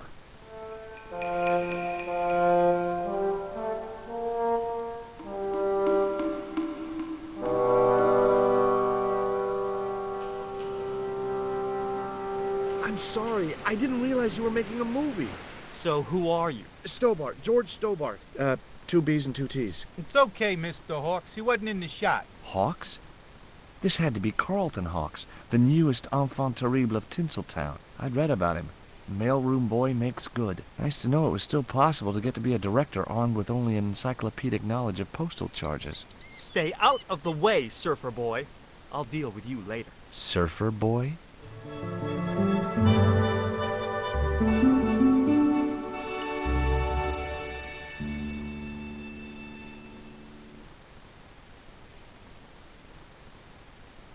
The bun was so stale it felt like a small rock.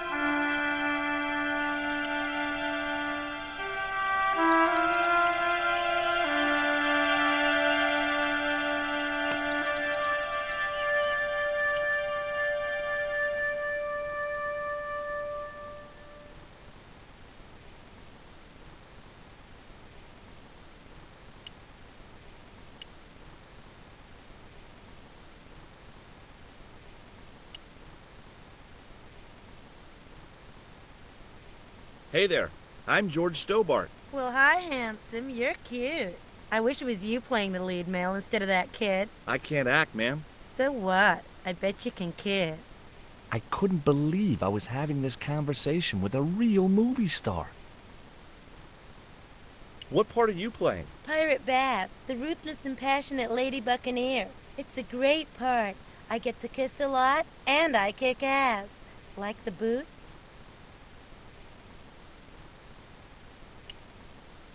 Would you like this bun? All right. Oh, wait a minute. Hawks is watching me. Don't let him see it. Oh, he's looking right at me. What's the matter? Never mind. Just put that cake away and pretend you weren't talking to me.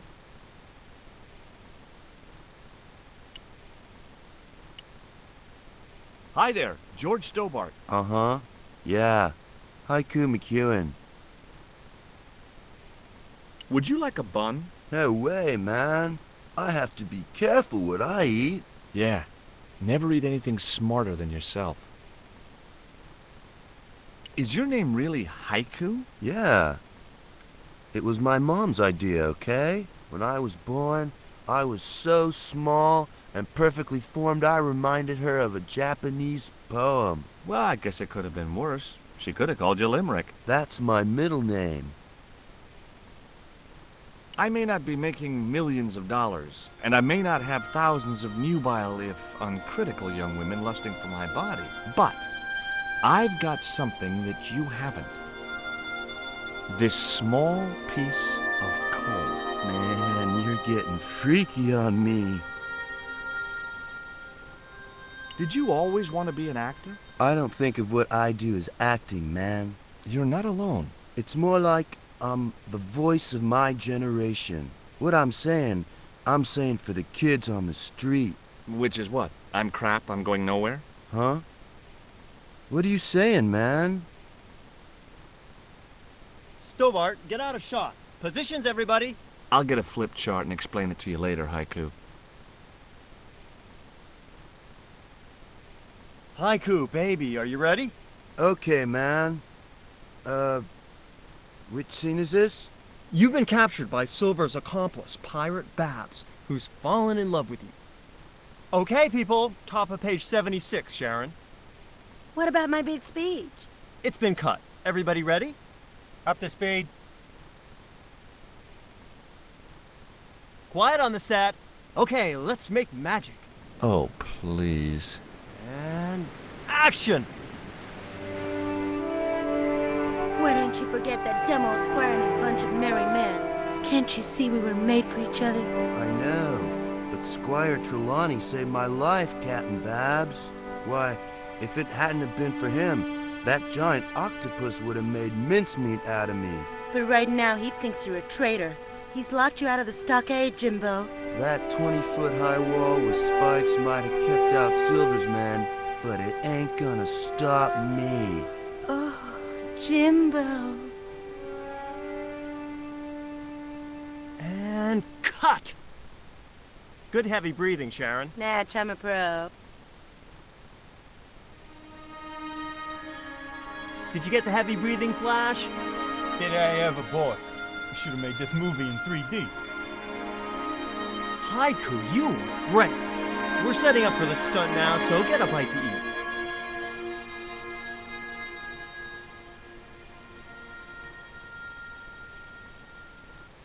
Savage, on set, damn it.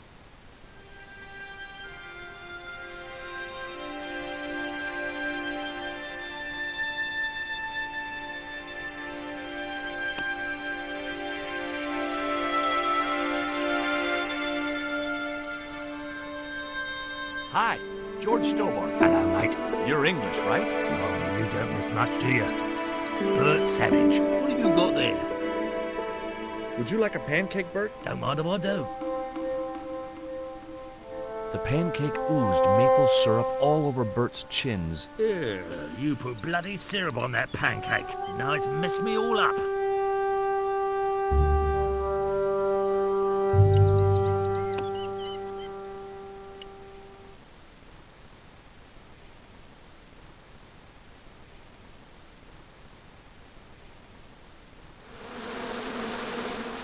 Those hornets were not pleased.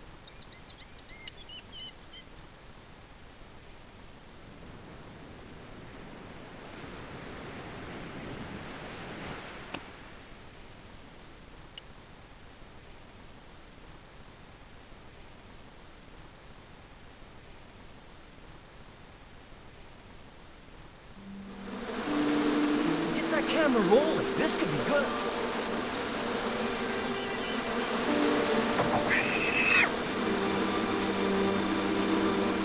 Cut and printed. That was brilliant, folks.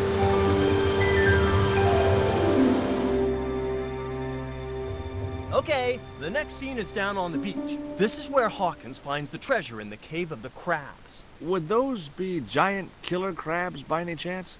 Giant mutant killer crabs with attitude. There it was, the rock I'd seen from the camel's hump. Now that I was close up, I could make out a small cave near the top of the pillar.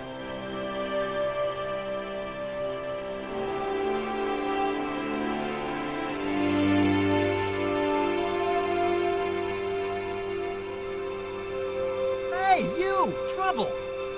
Who, me?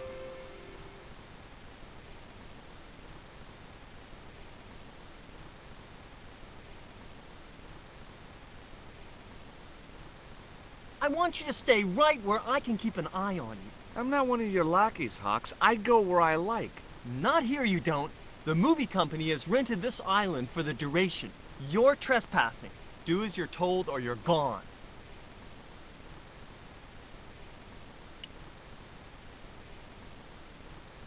What's the name of the movie? Are you trying to be funny? No. It's Treasure Island, the only book I ever read twice. I was talking to Mr. Savage, the stuntman. Is he all right? What makes you say that? He's not making any sense. The guy's English. Why don't you use that cave up on the rock pillar at the end of the beach? We don't have a stuntman anymore. Hey, I'll do the stunt. I appreciate the offer, but if you fall, you'll sue us. No, I won't. Everybody hear that? I heard it. Good enough, we're covered. Got any experience? Death-defying leaps, desperate fistfights, getting caught in explosions, you name it. Okay, people, move out. We're shooting the scene at the end of the beach. No, we're not. The camera's still bogged down. Shoot, I forgot about that. No go, Stobart. We'll have to use this cave after all.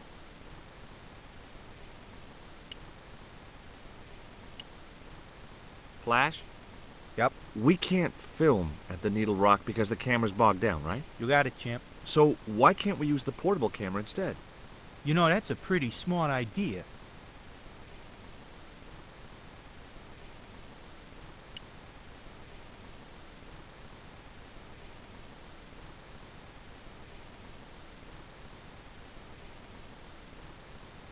I've been talking to the cameraman. He's got a portable camera. So? So you can use the cave in that rock pillar at the end of the beach.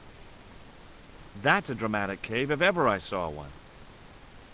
We ain't got a stabilized harness for it. The camera will wobble. Did D.W. Griffiths have a stabilized harness when he made Birth of a Nation?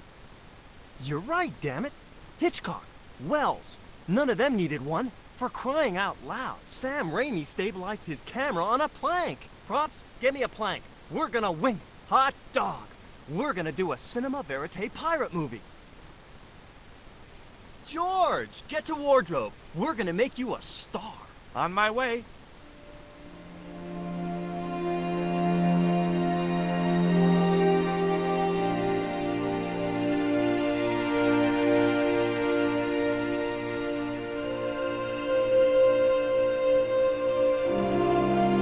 Ready when you are, Mr. Hawks.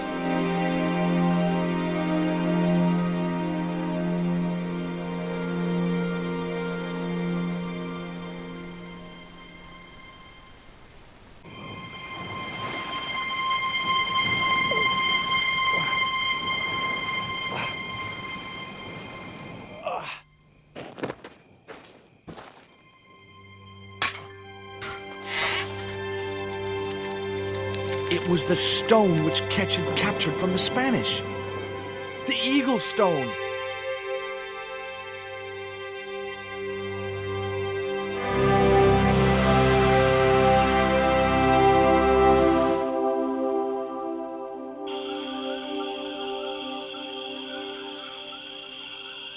I returned to Quaramonte and found that Georges had left a message with Conchita.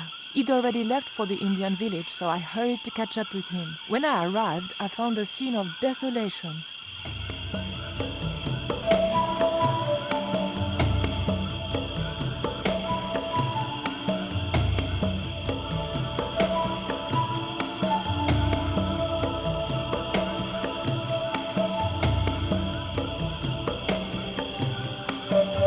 These sunglasses are Georges. Georges, where are you?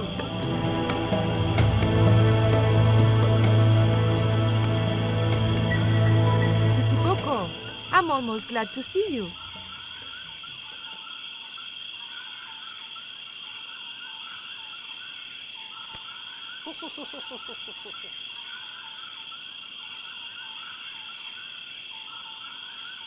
You little asshole, what happened here? Are you responsible for this? And where's Georges? Have you seen him? He was pointing to the remains of a burned-out hut.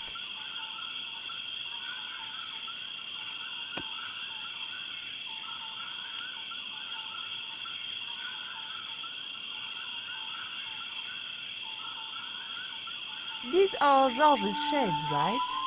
Has he been here? Jaws! Where is he now?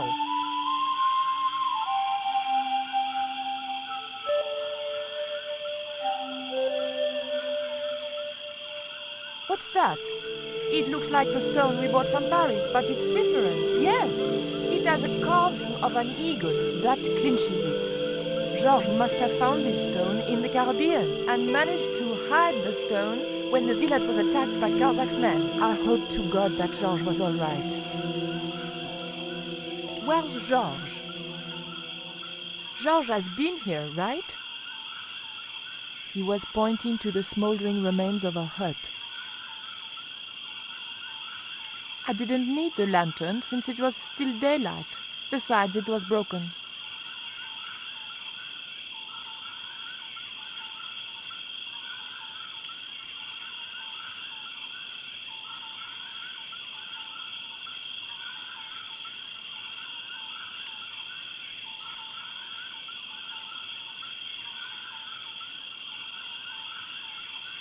It was too hot to pick up.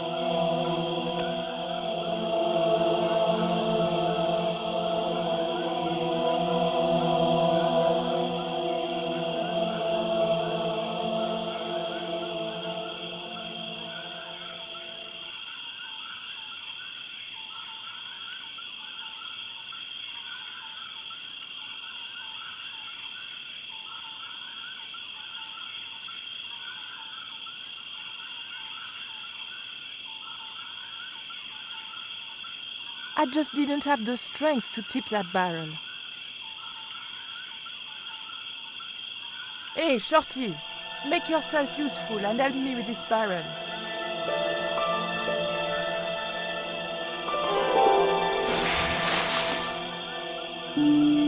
Thanks.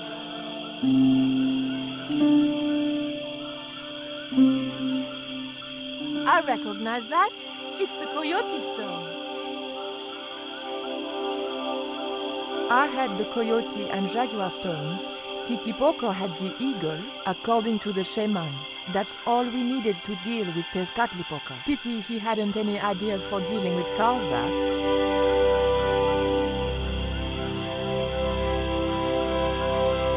What is it? Where are you pointing?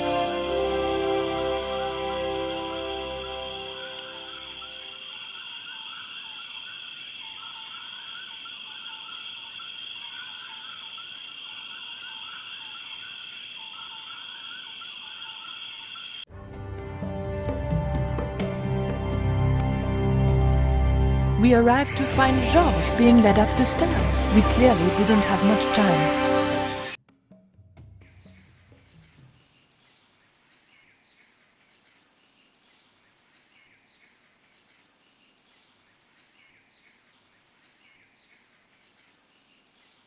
The scaffold gantry went all the way up the pyramid.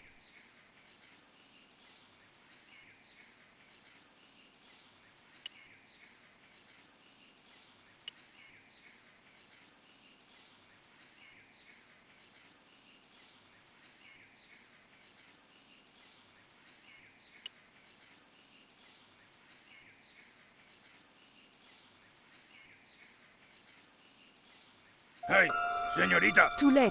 I had been seen. Bonjour, Capitaine. Only Sergeant, pretty one. What are you doing here? Snuggles said I could come here with him. Snuggles? Oh, I mean the General. We're, friends. May I go up the pyramid? We have strict instructions not to let anybody pass.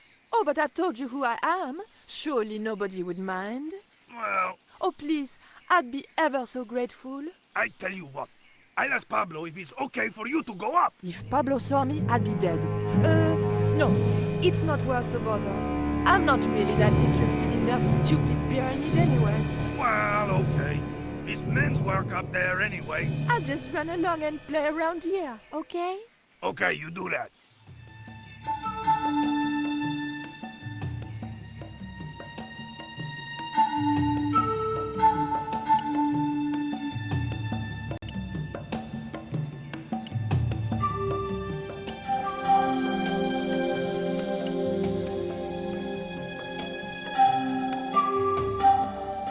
Titi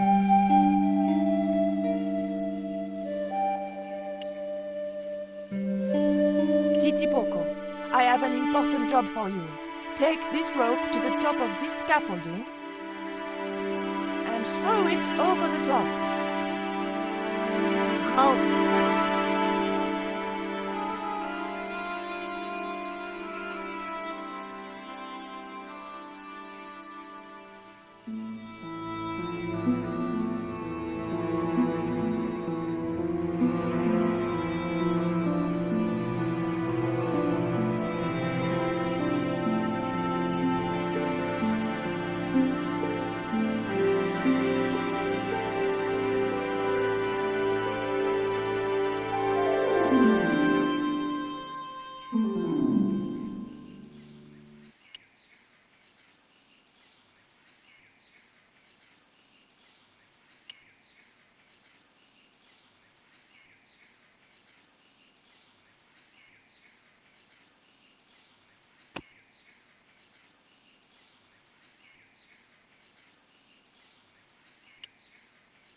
The motor spluttered into life.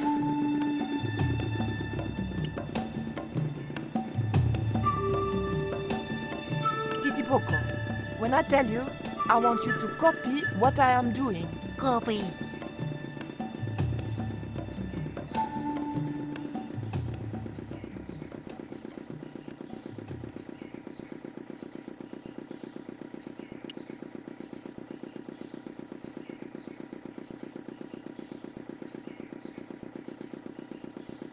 Okay? Copy.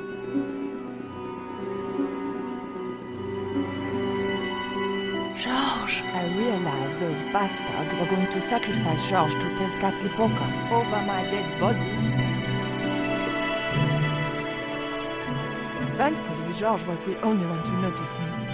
Where are they? The eclipse is about to happen. Patience. Your mother will be here soon and Karzak will be close behind. Just keep the Yankee covered and leave the worrying to others. Yeah, Raoul. The maniacs were going to sacrifice Georges! Shut up, Stobart! Just shut up! Calm down. He's no threat. Hey, Raoul, why don't you do us both a favor and shoot Pablo? You're very funny, Stobart. I haven't forgotten Marseille. When Karzak cuts your heart out, I'll be the one laughing. I'll bet I'm not the only one due for the chop around here either. Hey, Raoul? I'm warning you. Raoul was a bundle of raw nerves. I hoped Georges wouldn't push him too far.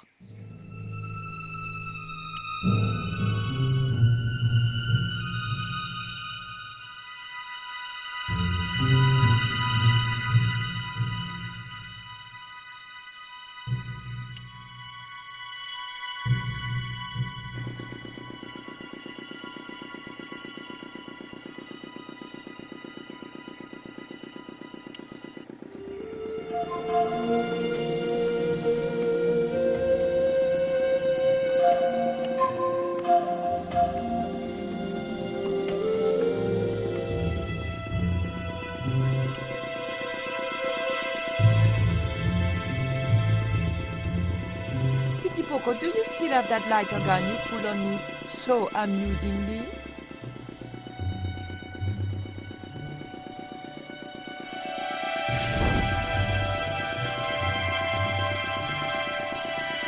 What's going on over there? Do you need help, my pretty? Nothing's wrong. I dropped, a cigarette butt. Everything is under control. I'll have the fire out in a minute or two.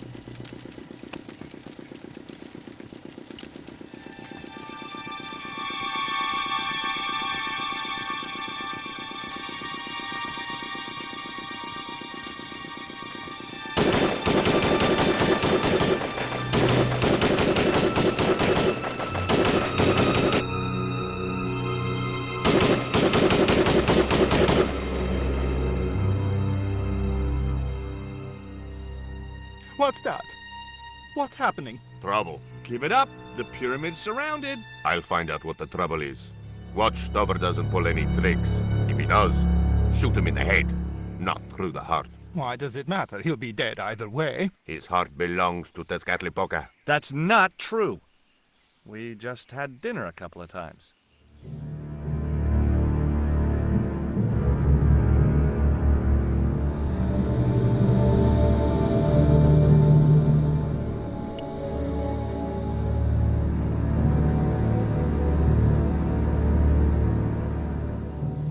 Drop the gun or I shoot! Please, don't hurt me! Don't worry yourself, my finger isn't loaded. Nico, what are you doing here? Firstly, I'm going to set Georges free, and then screw up Karzak's scheme. No, I can't let you do that. Karzak has promised me power. Raoul, wake up. The only thing Karzak has on offer is death. You may want to ask Oublier, except you can't. Karzak murdered him. You're lying. Oubier's in Europe. Sure, he's in Europe. In London, on a mortuary slab with 2 bullet holes in him. But Karzak promised. When he frees Tezcatlipoca, we'll all be granted great power. Listen to her, Raoul. Karzak's insane. I don't know. I need to think. You've let your mother do your thinking for you up to now. You need to think for yourself. Your mother and Karzak think alike. There's only one expendable member of the plan left, and that's you. Mother would never betray me. Oh, I'm tired of trying to reason with you, Raoul. Titipoco. Watch this man, and if he makes a move, shoot him with your gun.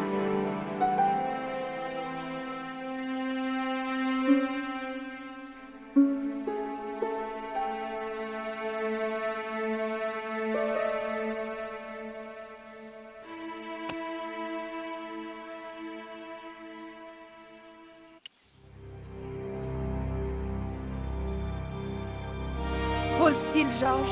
I don't want to sacrifice you by accident.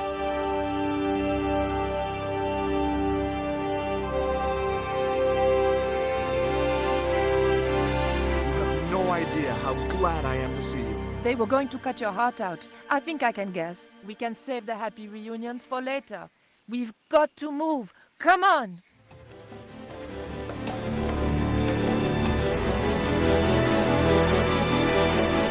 We're safe. This is a dead end. We're toast. I know, Titipoco. I'm not too happy here either. He knows this is Tezcatlipoca's pyramid. The house of the enemy. Well, we can't stay here like rats in a trap. And we can't go out the way we came in. It would be suicide. I'll have a look round. Maybe there's another way out. In the meantime... Take this. It's the Coyote Stone. It might bring you luck, I hope. You managed to recover the stones from the village? Then we might have a chance after all. Incidentally, what would Titipoco have done if Graciento had moved? Titipoco? Nothing. He's given up violence.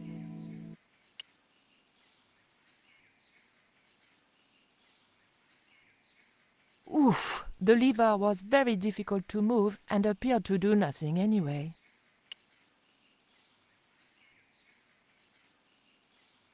Heave! Still no good.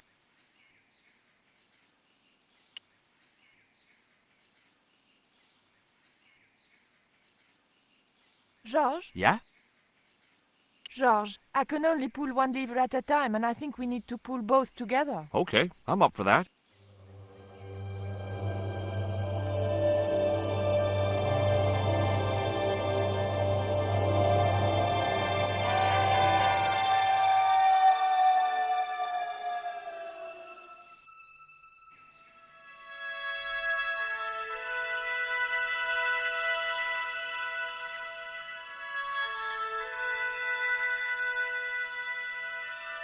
Raoul, there's something suspicious. This sacrifice! Where is it? Nico was here with Titipoco. They set him free. I couldn't stop them. You idiot! I should have strangled you at birth. Titipoco's gone soft. He wouldn't have hurt you. I know that. The darkness of the sun is almost upon us, and we have no sacrifice to appease Tezcatlipoca. Have you any idea what your incompetence will cost us? I think so, and I'm glad. What? The Mayans weren't fools. Tezcatlipoca should stay exactly where they put him. Finally got some backbone from somewhere, huh? Shame it's so late in the day. I'd rather die than see you at Karzak with that devil's power. Fine, we're still a sacrifice short. See, the eclipse begins. Pablo, kill him! This Tezcatlipoca can feed upon his yellow heart. Nico was right all along, but it's still not too late. Come on then, Pablo. Let's see who sacrifices who.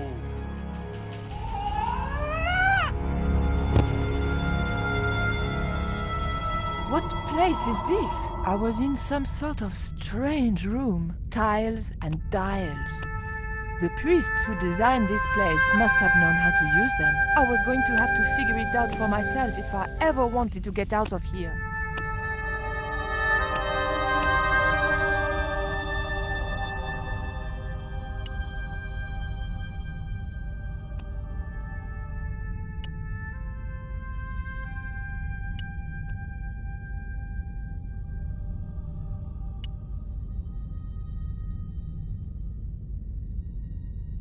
The tile moved slightly.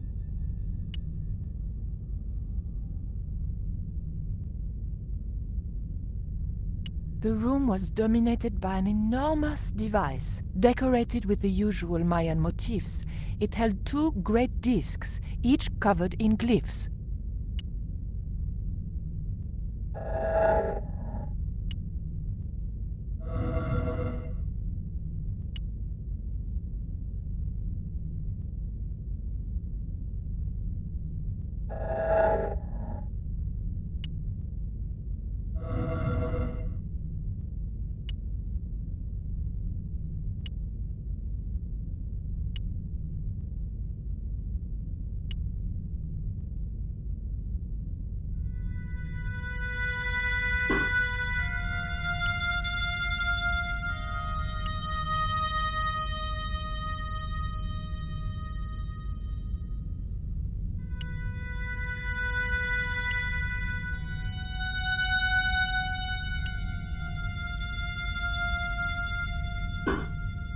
The tile moved inwards and clicked home.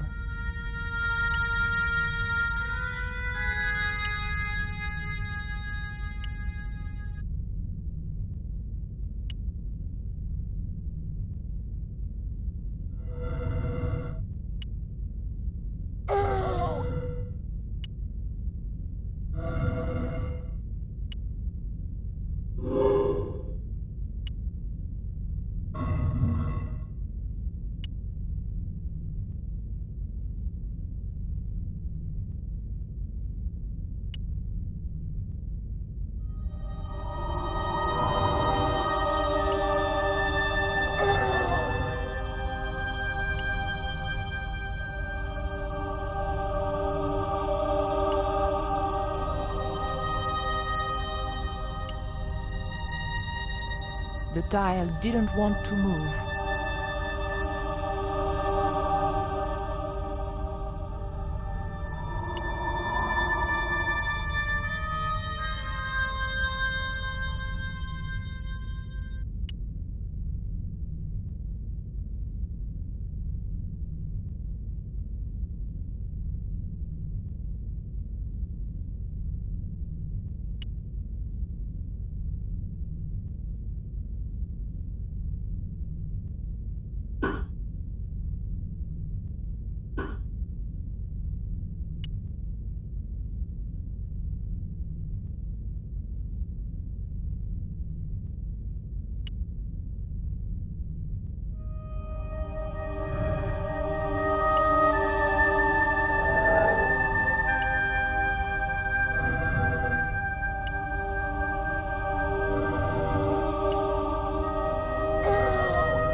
The tile didn't move at all.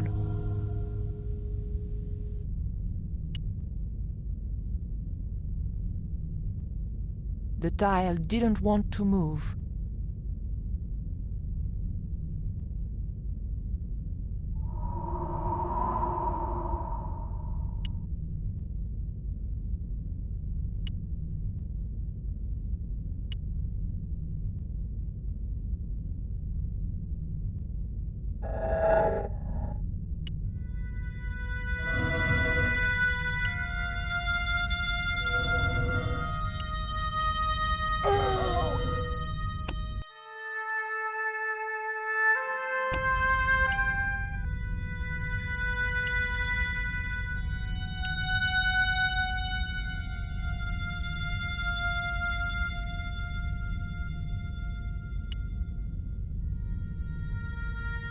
The tile didn't move at all. The tile didn't want to move.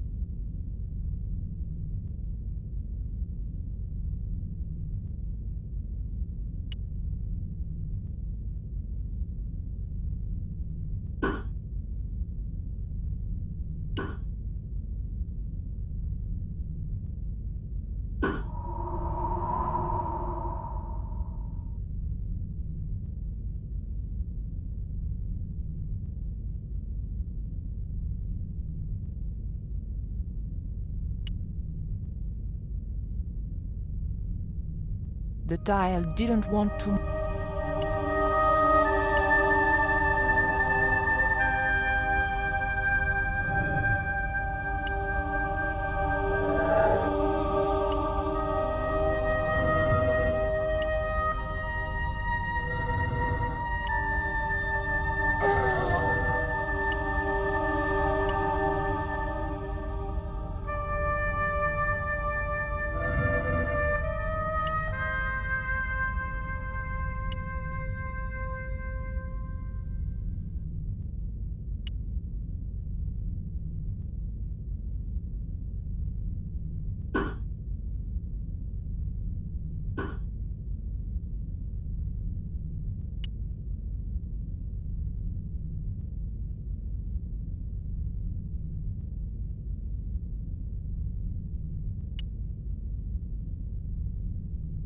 The tile didn't want to move.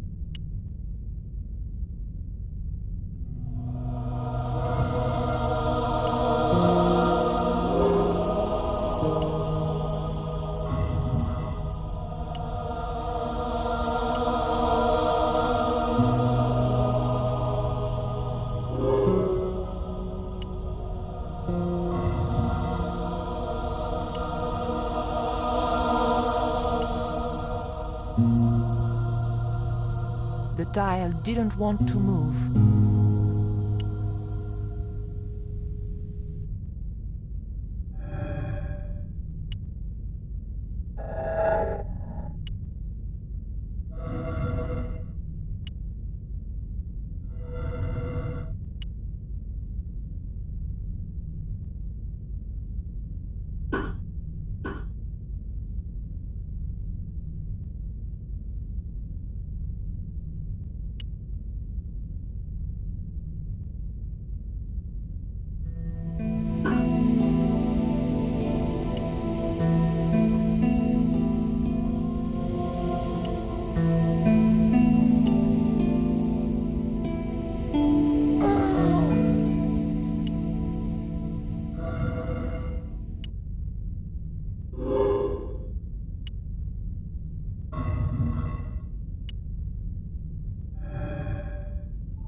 the dial didn't want to move.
Et voilà! George once told me that there's an act to finding secret doors. I think I'm beginning to get the hang of it.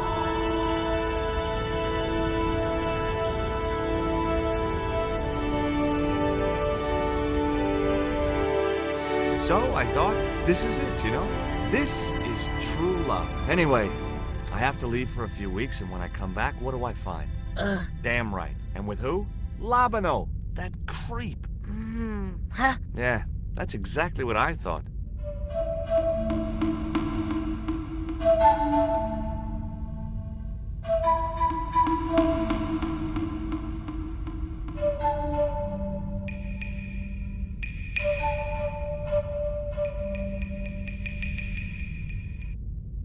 Oh, heck. Looks like another dead-end titty poco. Any ideas?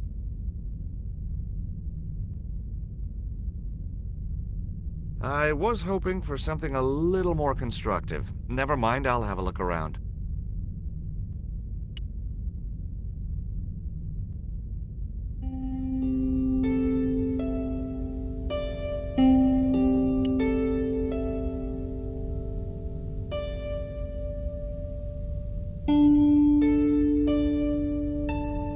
Look, I need to light this torch. Can you do something clever with a couple of sticks, or flint and tinder, or...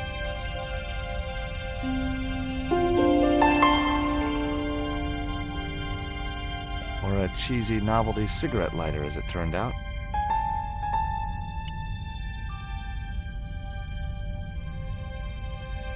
Well, there was nothing else to do around here, so I pulled the lever. Nothing's happened. Oh, I hate that. Don't you hate that? Titty Poco? Oh my...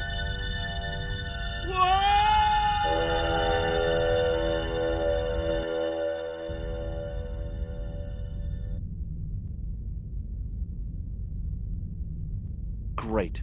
I had no idea where I was, no idea where the others had got to, and time was running out to stop Karzak. Still, I wasn't dead yet, so it wasn't all bad news.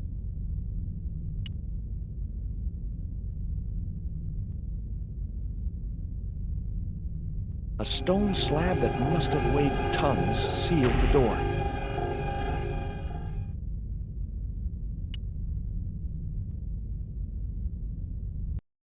Charming.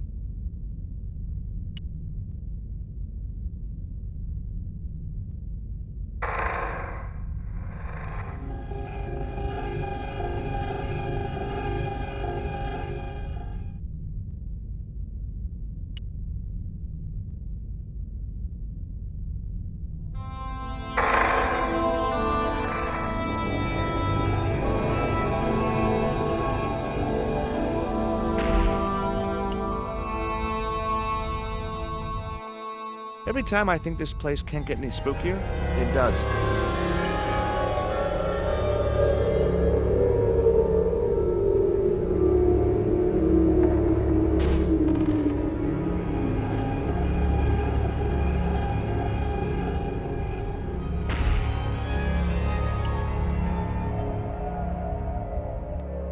Yes! Finally!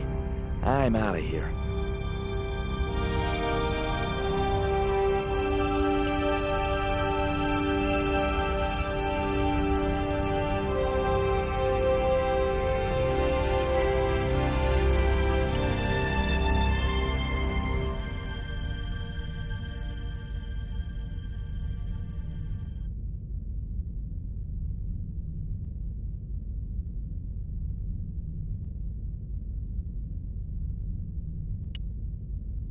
once more into the unknown.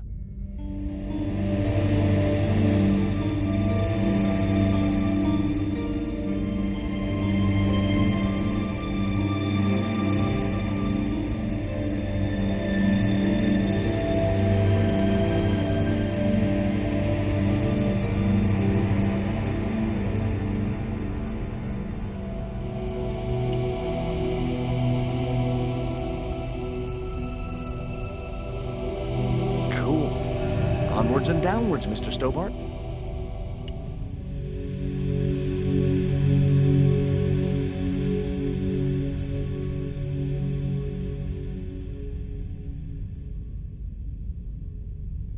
This was it. The pyramid's central chamber. Its dark heart. Once before in my life, I'd stood in front of a door and thought, this is it. If I go through there, I'm going to die. I'd been wrong then. I hoped I was wrong now. This was the door that led to the central chamber and the smoking mirror.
Pretty soon you'll find happiness is an inside.